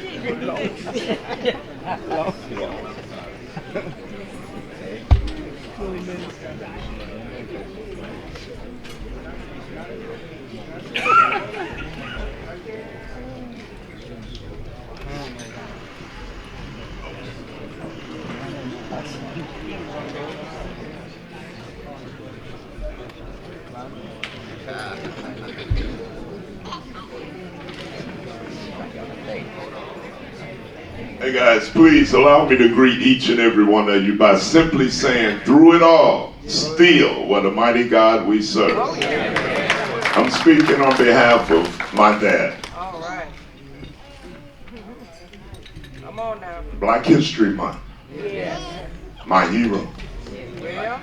Along with all of his kids. We're all present here. Would you all stand up? All of Dad's kids. My lovely wife. And we just hear so many different stories on the ball playing of our father. We were all too young to really see him get down. But as he got up in age playing with the old pros and the Colt 45, we thought that was professional baseball, you know? Bobby Jones, Benny Lewis, Maurice Scott, all these guys I recall watching as a kid, and I really looked up to them. But I tell you, this one right here played all three sports.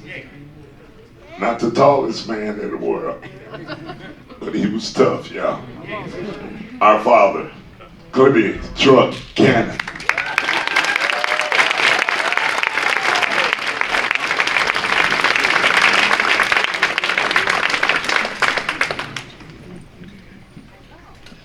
Last, but definitely not least, number 5, East St. Louis Lincoln High School standout. He once told me that he tried to emulate Clemmy Cannon, and he was in a game and started patting the ball and came off the field and the coach punched him in the chest.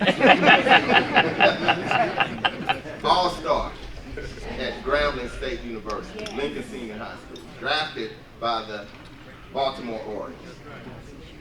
Legendary shortstop, legendary baller. He, great hands, had a little pop in his bat, hit for average, good speed. The legendary Bobby Jones.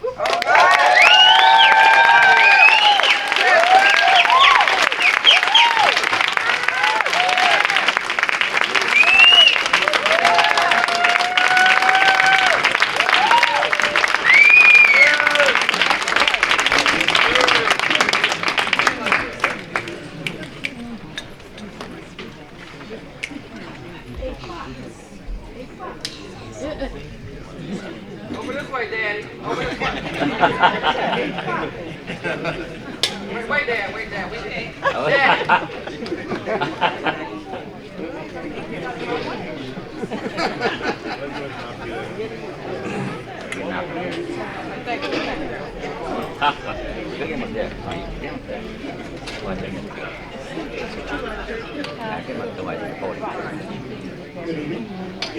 Can you hear me?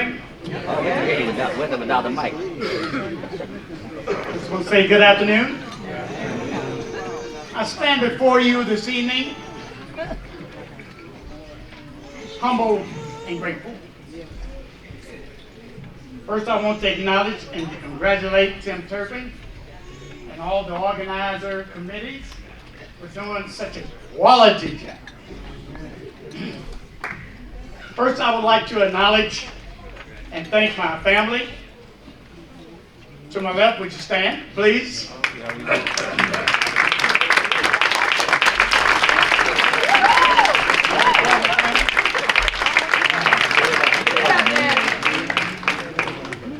My church family, behind my immediate family, in the four corners.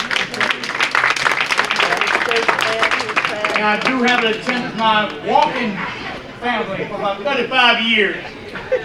Would you please stand? Norman Stevenson, Al Harris. Where are they? Mama Stevenson right there. My other family, would you please stand? Please, so people know who you are. All of my immediate family, my business family, Todd Truth, would you stand? His mom and dad, we was all in business together, it's like a big sister and brother. It's part of my success in life. Thank you. Joe May, you getting old. Just say the list you have is a cheat list. Don't go be saying we get old, okay?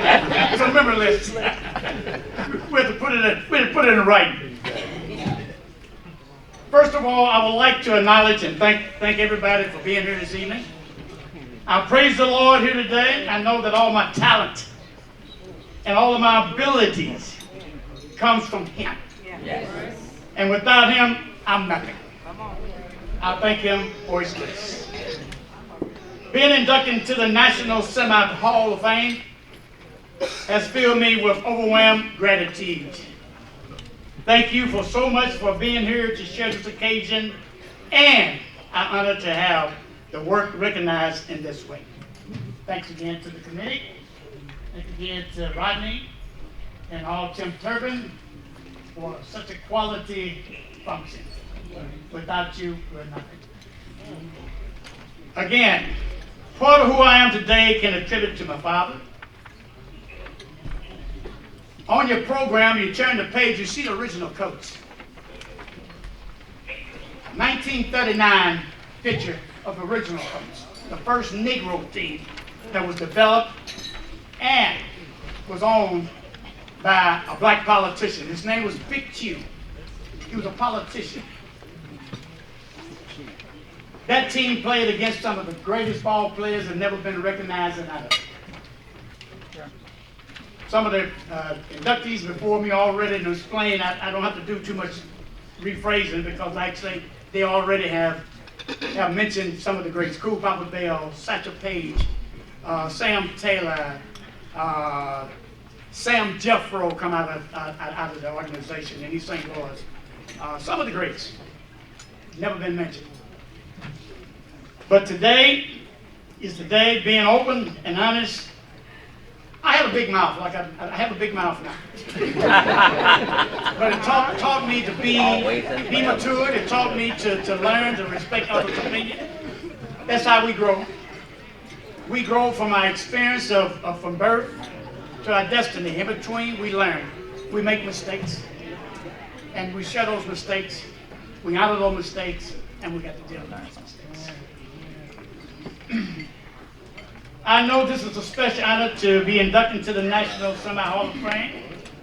My accomplishments in life are no greater and there's no less than anyone before me. My accomplishments in baseball have taken me to a lot of avenues. But again, I'm going to close because actually everybody done said everything I wanted to say. I'm trying to cut it short. I don't want to take the inductees' time up because I know there's more coming behind me. So I thank everybody for coming out, support me, and let's support the legacy of these St. Louis coach. In closing, I give everybody much respect, love, and prayer to all of you. Thank you.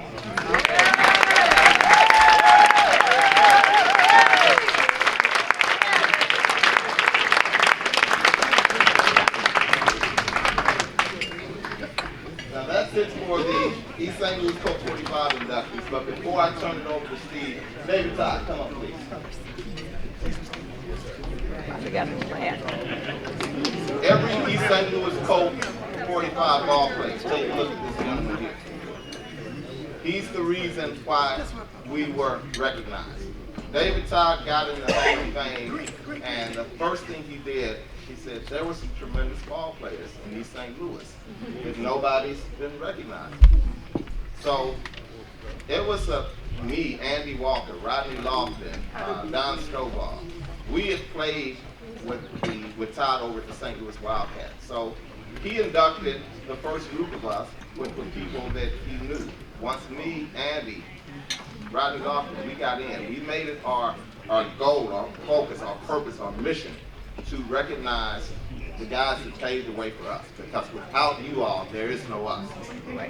And that's the goal. We are trying to recognize the great ball players with East St. Louis and the surrounding area that have just been overlooked for so many years, and that day is over.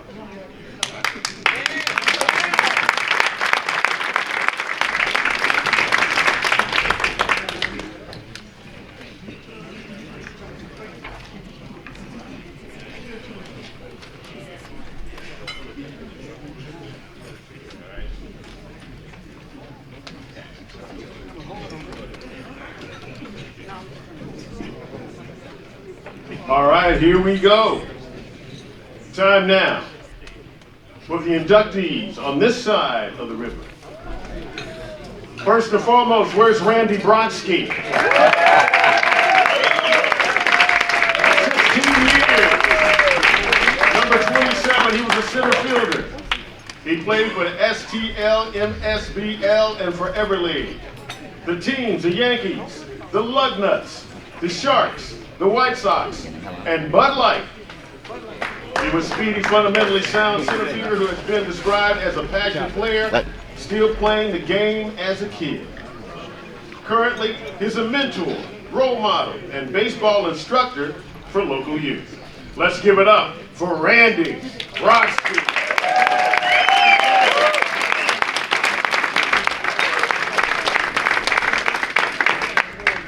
Tony Gilmore, where's Tony Gilmore? Randy, would you like to say a few words? Go ahead, sir. Before Randy speaks, we began playing ball, I think we were 9, 10 years old. I've known him, played with him longer than anyone. University City, Corey League, St. Louis Pirates. So we go back a long, long way, 9, 10 years old. So I'll give you a preview. I've got about 3.5 minutes, so you're safe. Thank you all for coming. Congratulations to the other inductees here today. This is kind of a dream come true for me. I've been playing, coaching, and rooting for baseball for 60 years because I love the game. This is really just icing on the cake. I want to thank David Todd. He recommended me to this Hall of Fame. David and I, as he said, played Corps League baseball together in New City 50 years ago. I ran into him last year when he was inducted into the St. Louis Amateur Baseball Hall of Fame. I told him I was still playing baseball and a little bit about my baseball history, and here I am. So thank you, David. I really appreciate it. I have some friends here today also. Thank you very much for coming today. All of my family is here. A big thank you goes to my wife, Andrea, for supporting my baseball habit, playing in 2 to 3, in 2 leagues, 2 to 3 times a week, or traveling to Phoenix for a week-long baseball tournament. Thank you for your support all these years. There are a lot of things I could not have done without you, and this is certainly one. Thank you. My 2 brothers are here. Bruce helped coach my Corey League team. Dennis got me started in baseball and helped me create my passion for baseball, rooting for the Cardinals, and he taught me the game. No one can coach me heading to third or home like Dennis can. We also coached our son's Little League teams. We learned a lot about baseball, kids, and parenting. One of my favorite memories was visiting and playing on the Field of Dreams in Iowa. We had half a nice day. Thanks for always being my biggest supporter on the field. I also coached my daughter, Sarah. Sarah's got that competitive spirit, which went on to benefit her in school. She graduated #1 in her nursing class.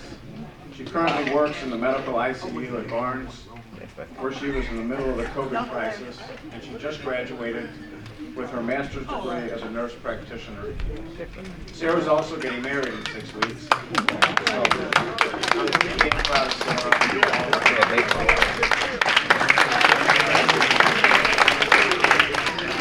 As I said, I coached my son Daniel for 10 years. That was a thrill. You'll have to ask him if he enjoyed the car rides home as we dissected each play of the game. He always took my constructive criticism well, and we both learned a lot from it. Dan had a great high school career, and he walked on at Ball State. I can't take all the credit because he's just a much better athlete than I ever was. But one of the things I tried to teach him was to play hard and have fun. Dan came here today from Mexico, where he left the bachelor's party early just to be here. He said, "Dad, I've got to be there for you."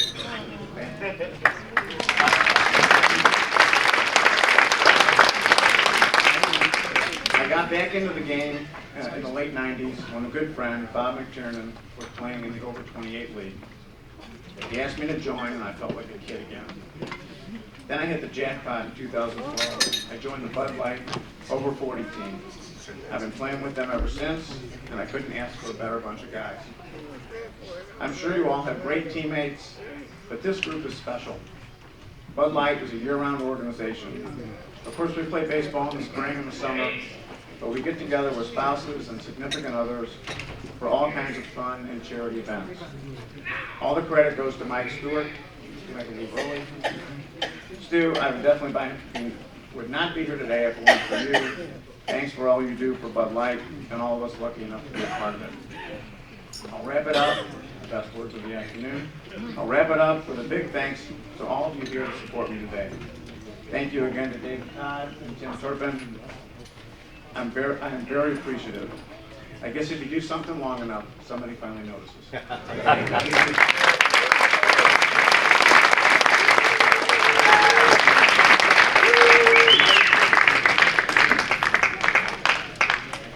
All right, where's Tony Gilmore?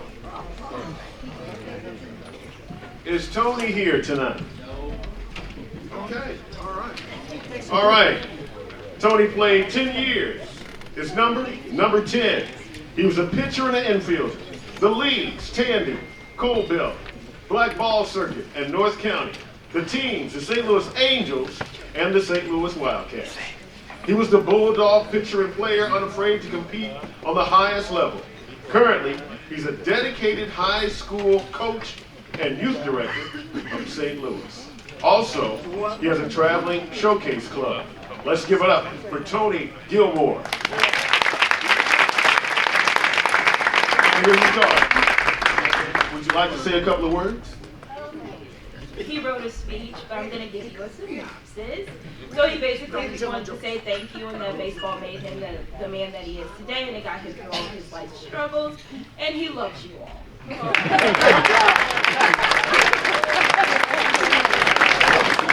And with that being said, less is more.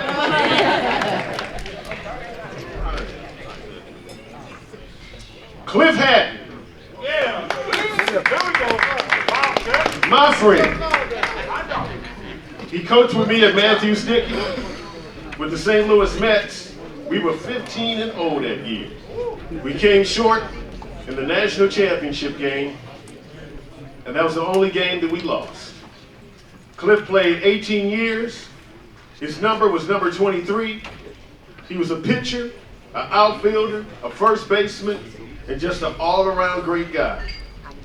He played for Tandy, Cold Belt, Black Ball Circuit, and North County. The teams, the St. Louis Eagles, and the Wildcats.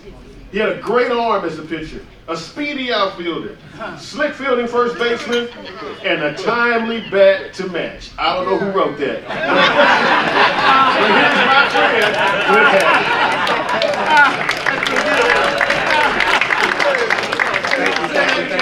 Thank you. I'm going to be brief as well. First, I want to thank God, because without Him, nothing is possible. He made it possible for us to wake up today. He made it possible for us to be here, to accept this gracious award that the community felt good enough for me to receive today along with all the other recipients.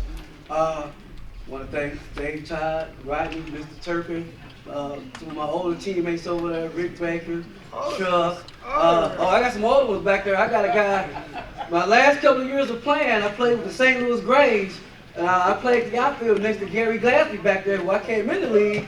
He was playing with the Pirates when I played with the Wildcats. My first night game, in February number 1, I pitched against him a couple of times and was to end up on the same team. And to wipe it out, it was great to see you here today, brother. Steve Byers, at his house all the time, playing the game. Never could beat me, but you know, that's all that was. But I'm going to say this: there's one very fabric about baseball, starting from the foundation. When my father put me in at Matthew Denton, I knew Tommy Sullivan. I played for Rick Wilson. I played for Frank Robinson. Played for a bunch of guys. A lot of adversaries, but good guys in the room. Albert Thomas, as you all know, Sumner grad, Mr. All-American. Played against him all my life since 1977. The one thing I can say, the players that I coached over there, Keelan and Brian Powell, with Steve, the one fabric that connects all of us is the camaraderie. It took young boys like myself and made us into good men. My father was there, but learning from these guys growing up, Mr. Rick Wilson, Audrey in the club coming up, good productive citizens, good productive people. And if you come up that way, you can't go wrong. Thank you so much.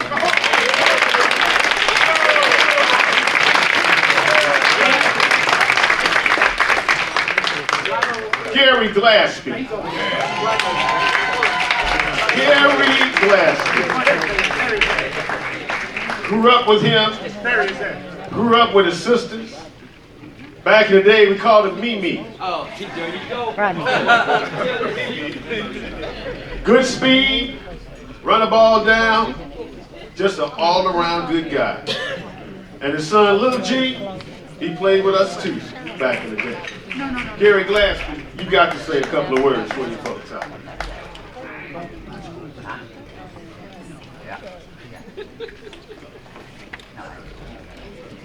Good evening, everybody. I'd like to thank Mr. Tim Turpin, Steve. But I want to give a special thanks out to a friend of mine, been known for years, Mr. Joe Lees Marshall. If it wasn't for Joe, I wouldn't even be standing here today. Because he's the one that told me about this Hall of Fame thing a couple of years ago. And I kept saying,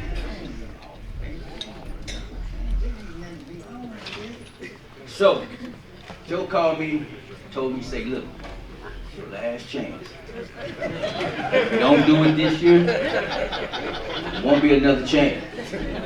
I'm gonna give you Tim's information. Tim called me that next day. Hey, speak to Gary Glassby. This is he. This is Tim. Congratulations. You're a Hall of Famer. I said, for real? He said, yeah. But most importantly, I only have one memory that I can remember back when I was playing with the Pirates. It was the game we played over in Brooklyn, Illinois against the St. Louis Braves. I was batting, bases loaded. I was a good hitter. I wasn't the best hitter.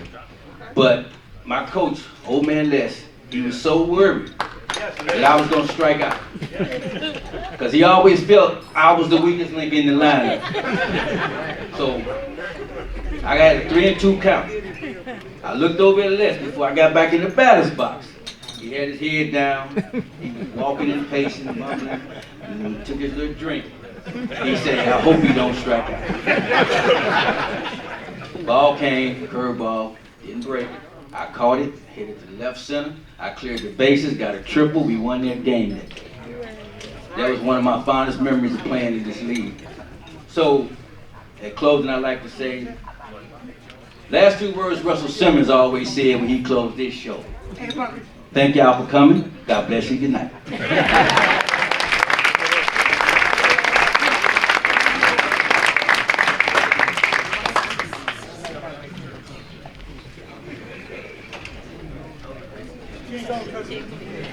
Morris LeGrand. Where's Mo?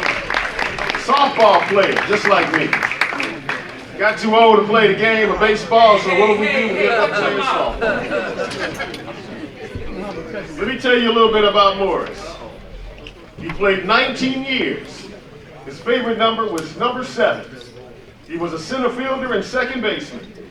He played for Tandy, Cold Belt, Black Ball Circuit, North County, and Afton. He played for the St. Louis Eagles and the Wildcats. Very smart ball player. His skill set was excellent. Pro speed, offense, and defense made him a triple threat. And he was a headache for each team he competed against. Currently, he's a mentor, a coach, and a senior softball player. Let's give it up for Morris LeGrand.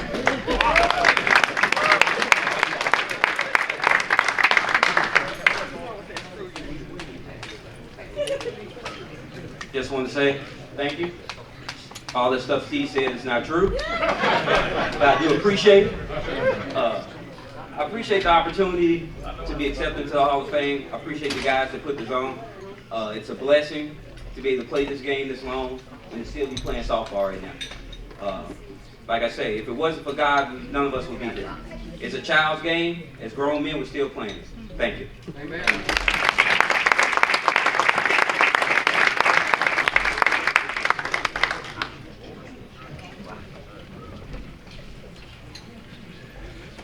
All right, Brian Powell. PP. I've known Brian since he was 8 years old.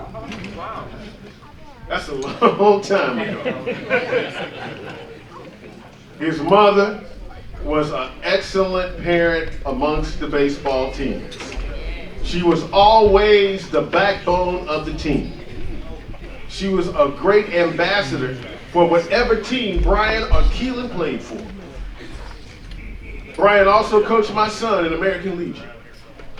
He played 15 years. He was number 16. He was a catcher and a first baseman. He played with STL North County, the Black Ball Circuit in Metro East, teams, the St. Louis Eagles and the St. Louis Wildcats. Without a question, a team leader with the ability to manage the game from behind the plate with an explosive bat to match. Currently, Brian is a community advocate and coach. Let's give it up for Brian Powell.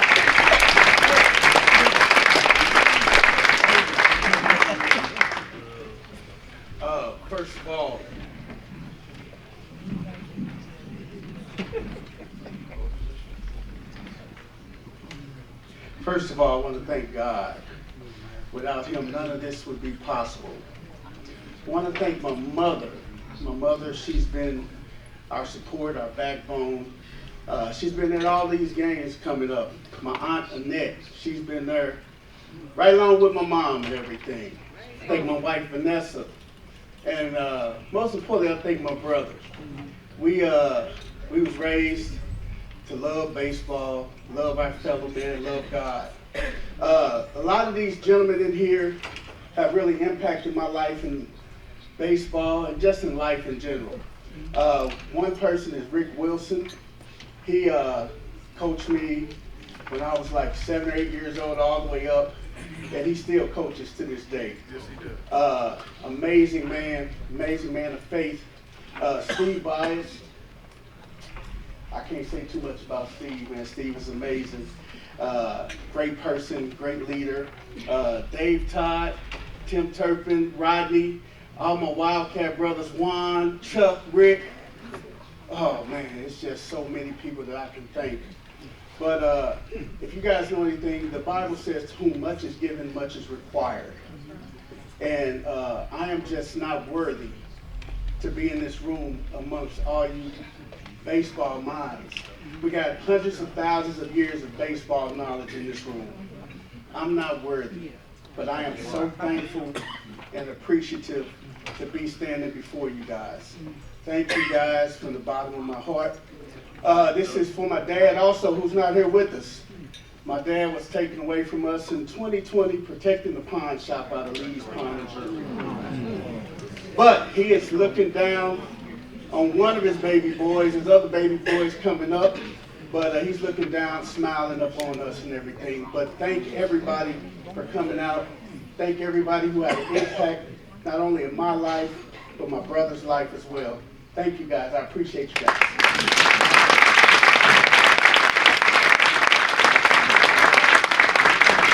I must say, Vanessa is one of those baseball coaches' wives that travels all over the place with her husband, giving up her summer just to be with her son, and also to be with the man she loves. Thank you very much, Vanessa. Keelan Powell, the brother of Brian Powell. Keelan, come on up here. Come on, Kiki. Let me give you a little history on Keelan Powell. He played 15 years. His number was 16. He was a catcher, a first baseman, an excellent pitcher. Also, he was number 25, and he played with the St. Louis North County, the Black Ball Circuit at Metro East. He played for the Eagles and the Wildcats. And another mentor for young men to look up to learn the game and learn life as an adult.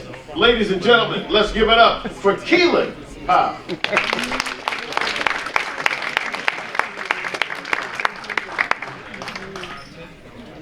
I'd just like to say thanks to everyone who came out today.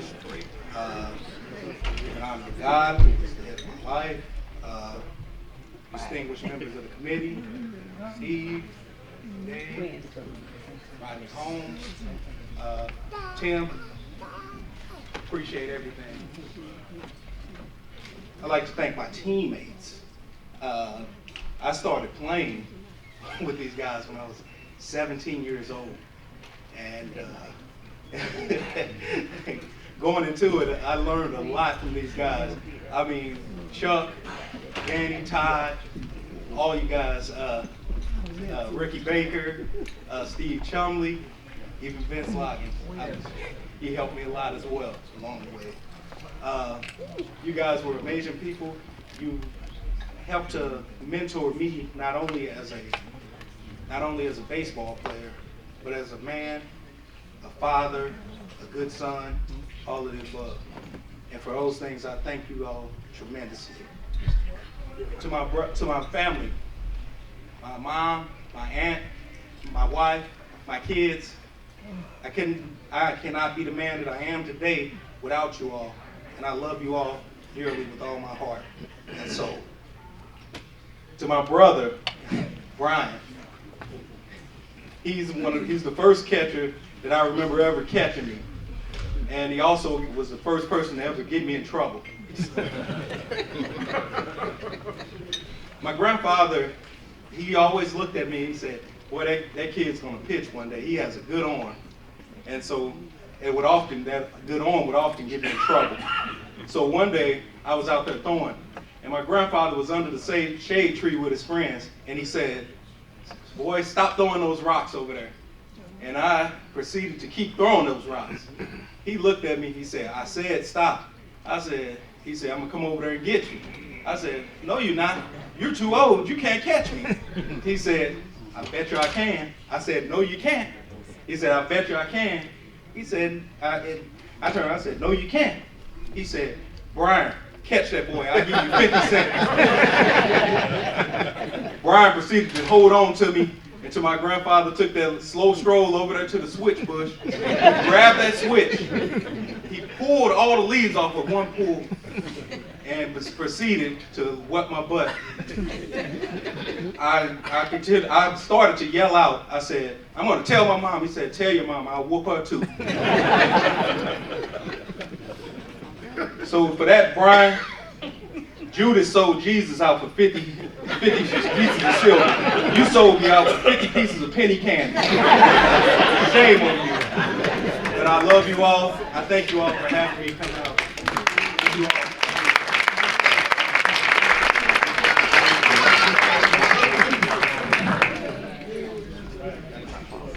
Real quick, everyone. Brian and Keelan referenced that their dad wasn't here. Their dad is Captain David Dorn, that was killed during the protest. And, I mean, big loss, and he meant so much to those guys. And I know he would be here, but I know he's smiling down on them right now.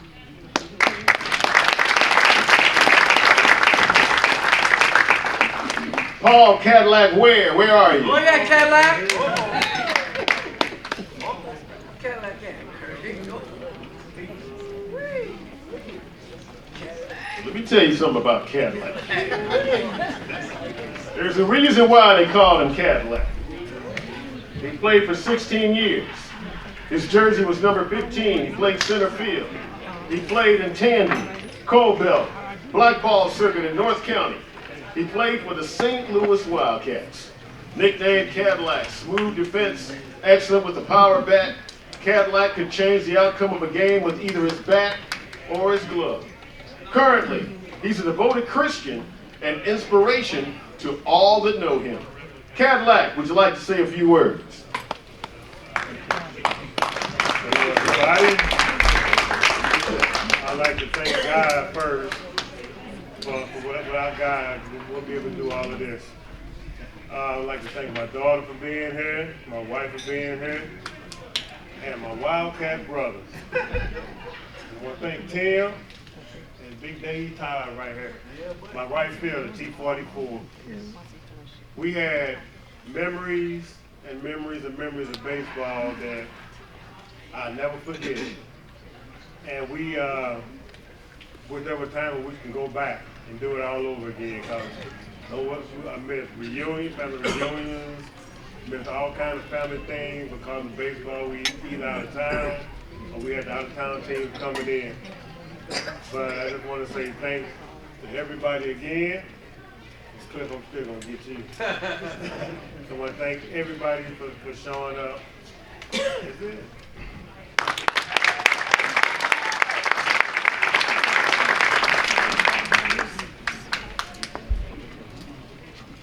Rick Wilson.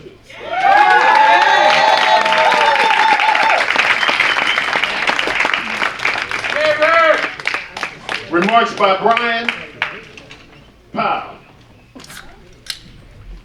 Let me tell you a little something about Rick.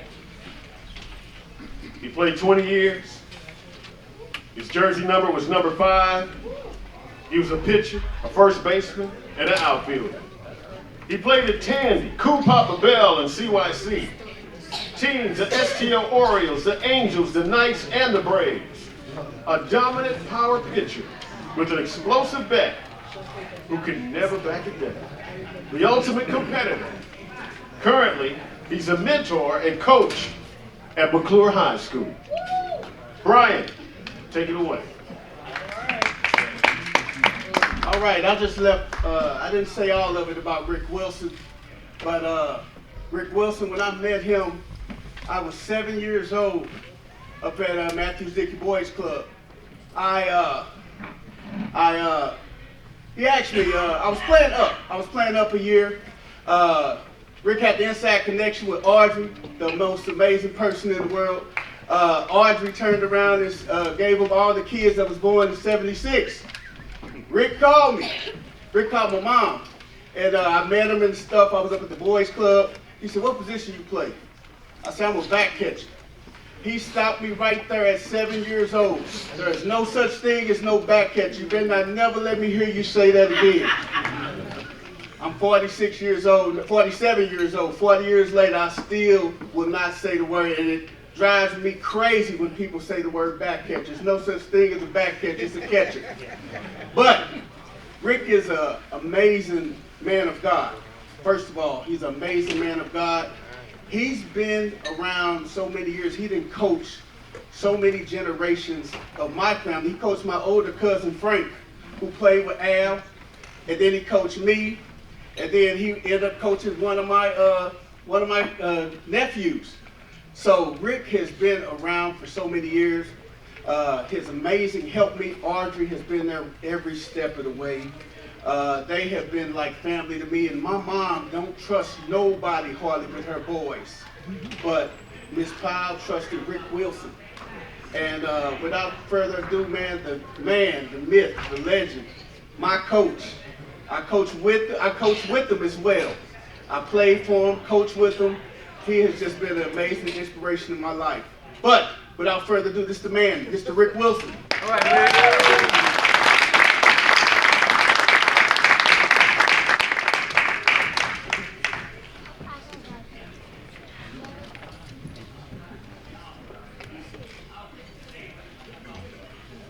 Brian, the check is in the mail. Man, this has been a journey for me. First of all, I want to give all praise and glory to my Lord and Savior Jesus Christ. It all started 5378 Wells Avenue. In the backyard, somebody told my mother that your son was gonna be soft. Because I was raised around a lot of girls. My mother took me in the backyard, started throwing batting practice to me. And next door neighbor, Mr. Wilson, who's not related to us, saw her, was laughing in the backyard at her throwing batting practice to me. He was coaching a baseball team, the Eagles, that my cousin Steve played on. Steve and Betty, thanks for coming out. And I started hanging around that team. Mama, I love you for putting me out there in that backyard, knocking me down. And I wonder what those people had to call your son soft. I started hanging around the Eagles. They got me into Matthew Dickey Boys Club. I met Mr. Matthews at an early age, and from that time on, he became one of my mentors. And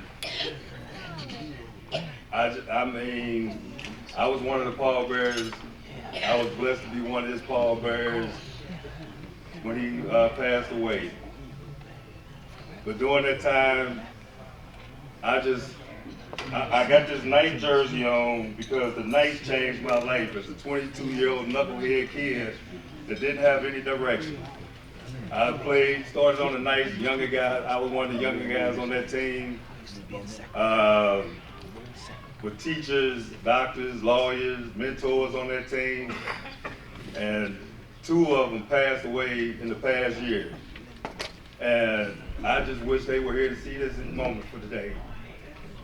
I coached a baseball team, Jaguars. I got a couple of my Jaguars here. Willie and I would stand up. But I got surprised today because one of my guys on that team passed away a couple years ago. And his daughters came in here today. His mother came in here. His kids came in today. Would y'all stand up? Because y'all just as big a part of the Jaguars.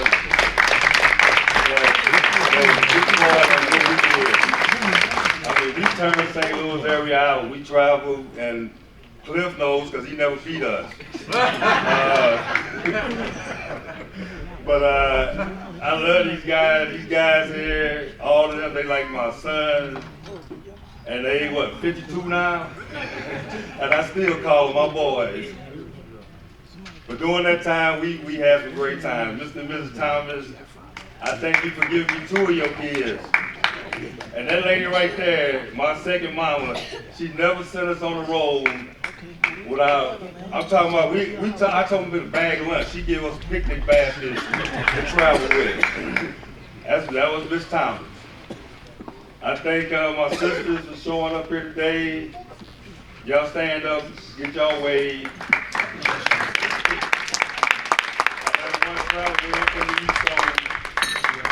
And then my sons and their wives, y'all stand up.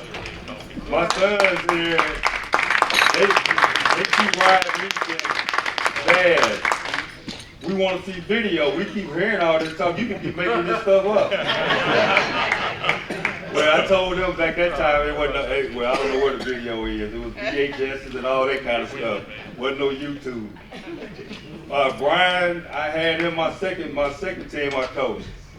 Brian was the one that put me in my place. Ms. Powell, thank you for trusting me with your son. But Brian, I had a team called, this team was the Jaguars. They were Jaguar too. That team wasn't as good as this team. Brian sat me down one day and said, Coach, stop comparing us to that team. That team was good. We're not that good. Can we change our name?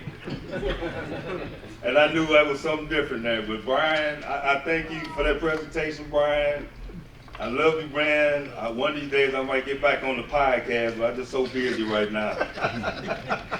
But your dad came to me of a handy part when I first started coaching you, and he said, Coach, I'm not even worried about it anymore. As I met you, I know Brian's in good hands. I don't have to worry about him coming. If he come home talking about Coach don't like me, I'm saying what he did wrong, not your coach.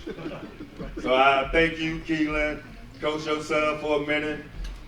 I had to get out of there because, that was just too much stuff going on. But hey, I appreciate coaching your kid. And I know my time is about up, but I have to talk about my wife.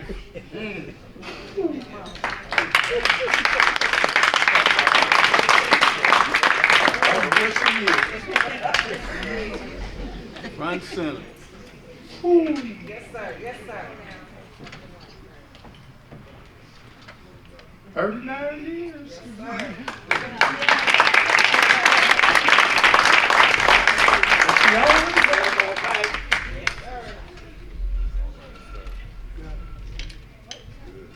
Always had my back. Travel wherever I went. I coached baseball, football, basketball, and she was always there. But one day we was coming home from a game.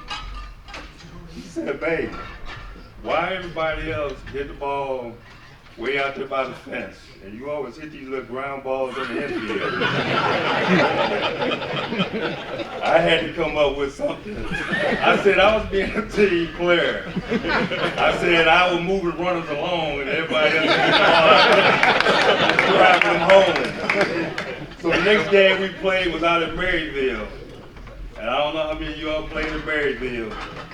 But I hit a blast out to Maryville that went about 400-something feet.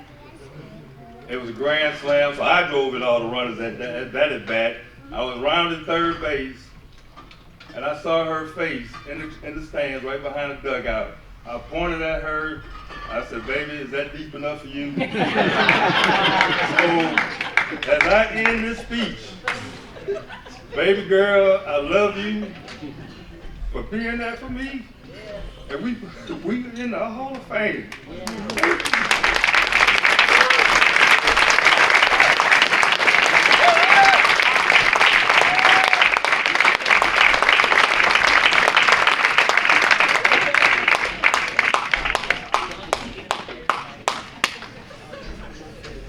All right, folks, we're saving the best for last. Ed Williams, come to the podium. We got some brief remarks by Kevin Austin. Where is Kevin?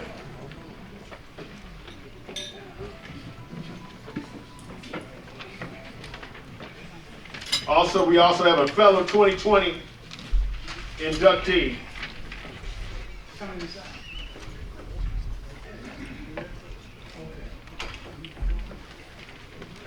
All right. All right. Got to follow all that. If the question is baseball, if the question is baseball in St. Louis amateur baseball, the answer is Ed Williams for me. He is simply the best baseball player and coach that I've ever had, and there's just a couple reasons. I'll really make this short. he prepares for success. I've never met anybody that's as great a ball player and as skilled as Ed that worked as hard as he did. That's been a constant theme. Why? Because that prepares you for success. It's a recipe for success. Secondly, he maximizes his skill, meaning I've seen bigger, faster, stronger, but never anybody that wins at the level he does because of the competitiveness, the skills, and the preparation for success.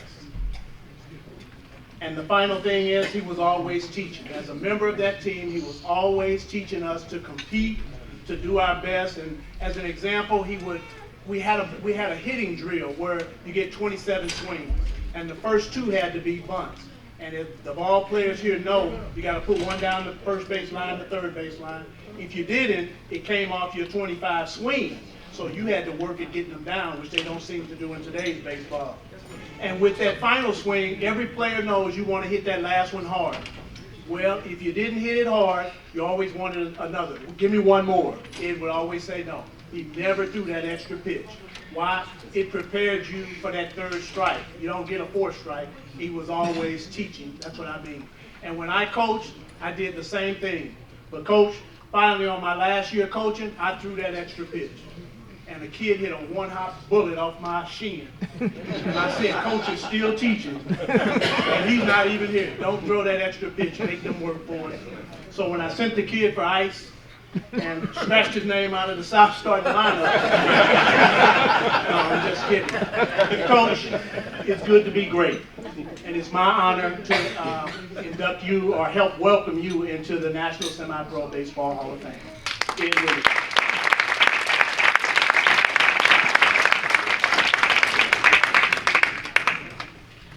I gave him $100 sales things. Very briefly, thank you all for coming. It has really been an honor and a privilege for me. Thank all of you, and have a great night.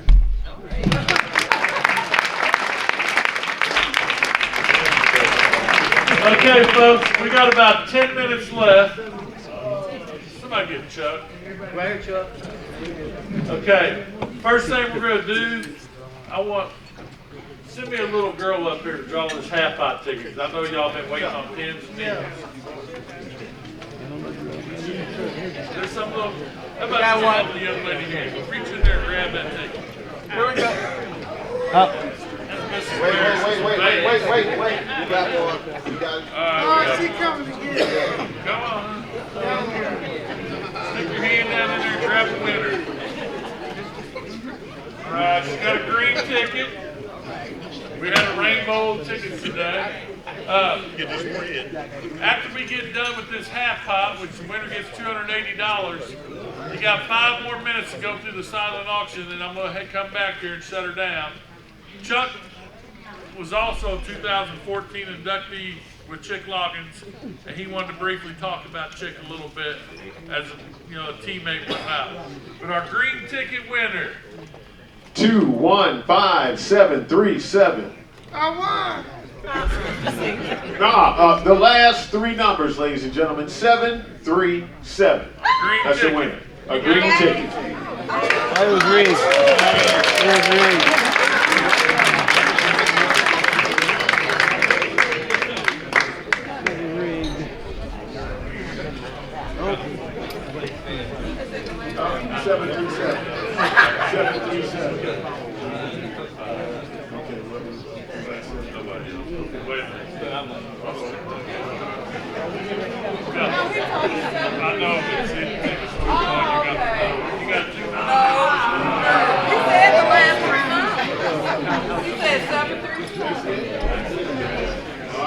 So, can the lady get a consolation prize? You think I'm gonna walk out of here without this lady getting something? Whoa! Give her $20 for second. All right. 5 minutes of silent auction. Let's welcome Chuck White to the stage.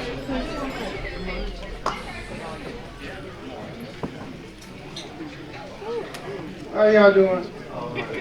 I just want to really talk about how baseball costs points. And then at the same token, you thank God when you cross paths with like different athletes and different players, 30 years ago, and man, you meet somebody for the first time, you never know where it's gonna go.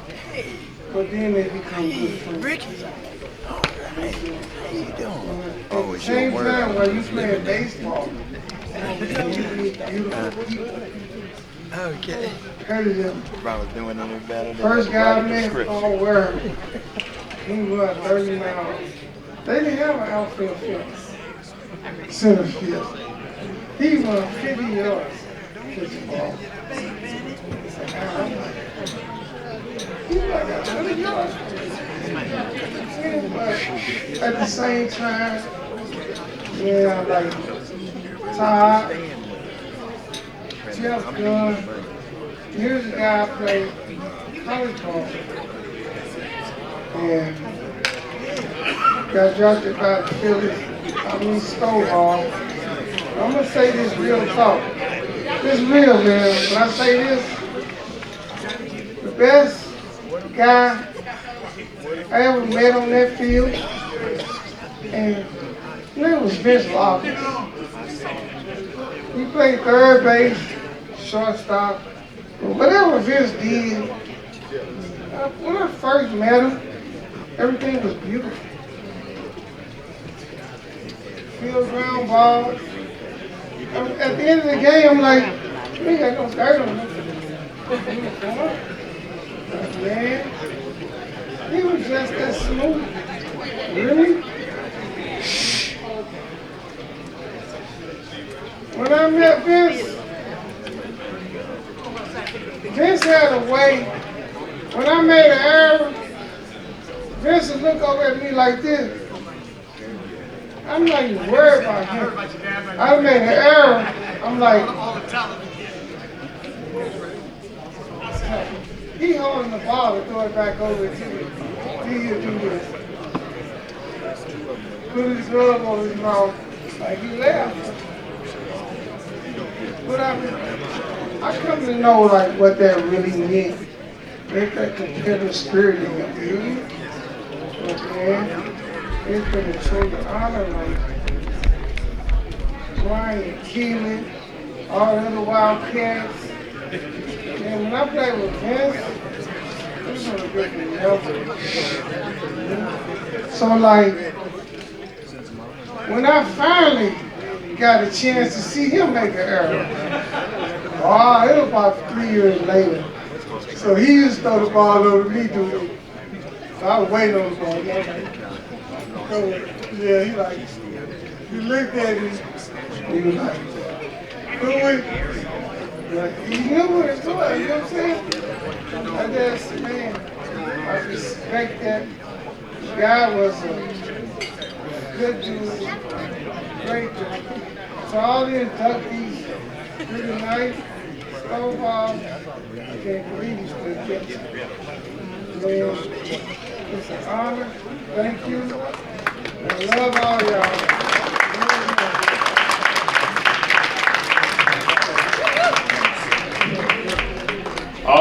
All right. Don't forget to check out the silent auction in the back. A lot of memorabilia. There's some pool host memorabilia over there. Also, there's all types of baseball memorabilia that you can take home tonight. You don't have to worry about waiting for tomorrow. You can bring it home tonight.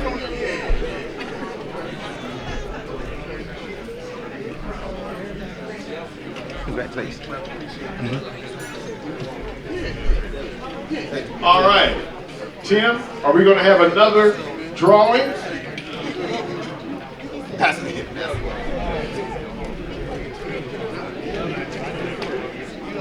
Don't drink and drive. We'd rather talk to you than about you. Good night.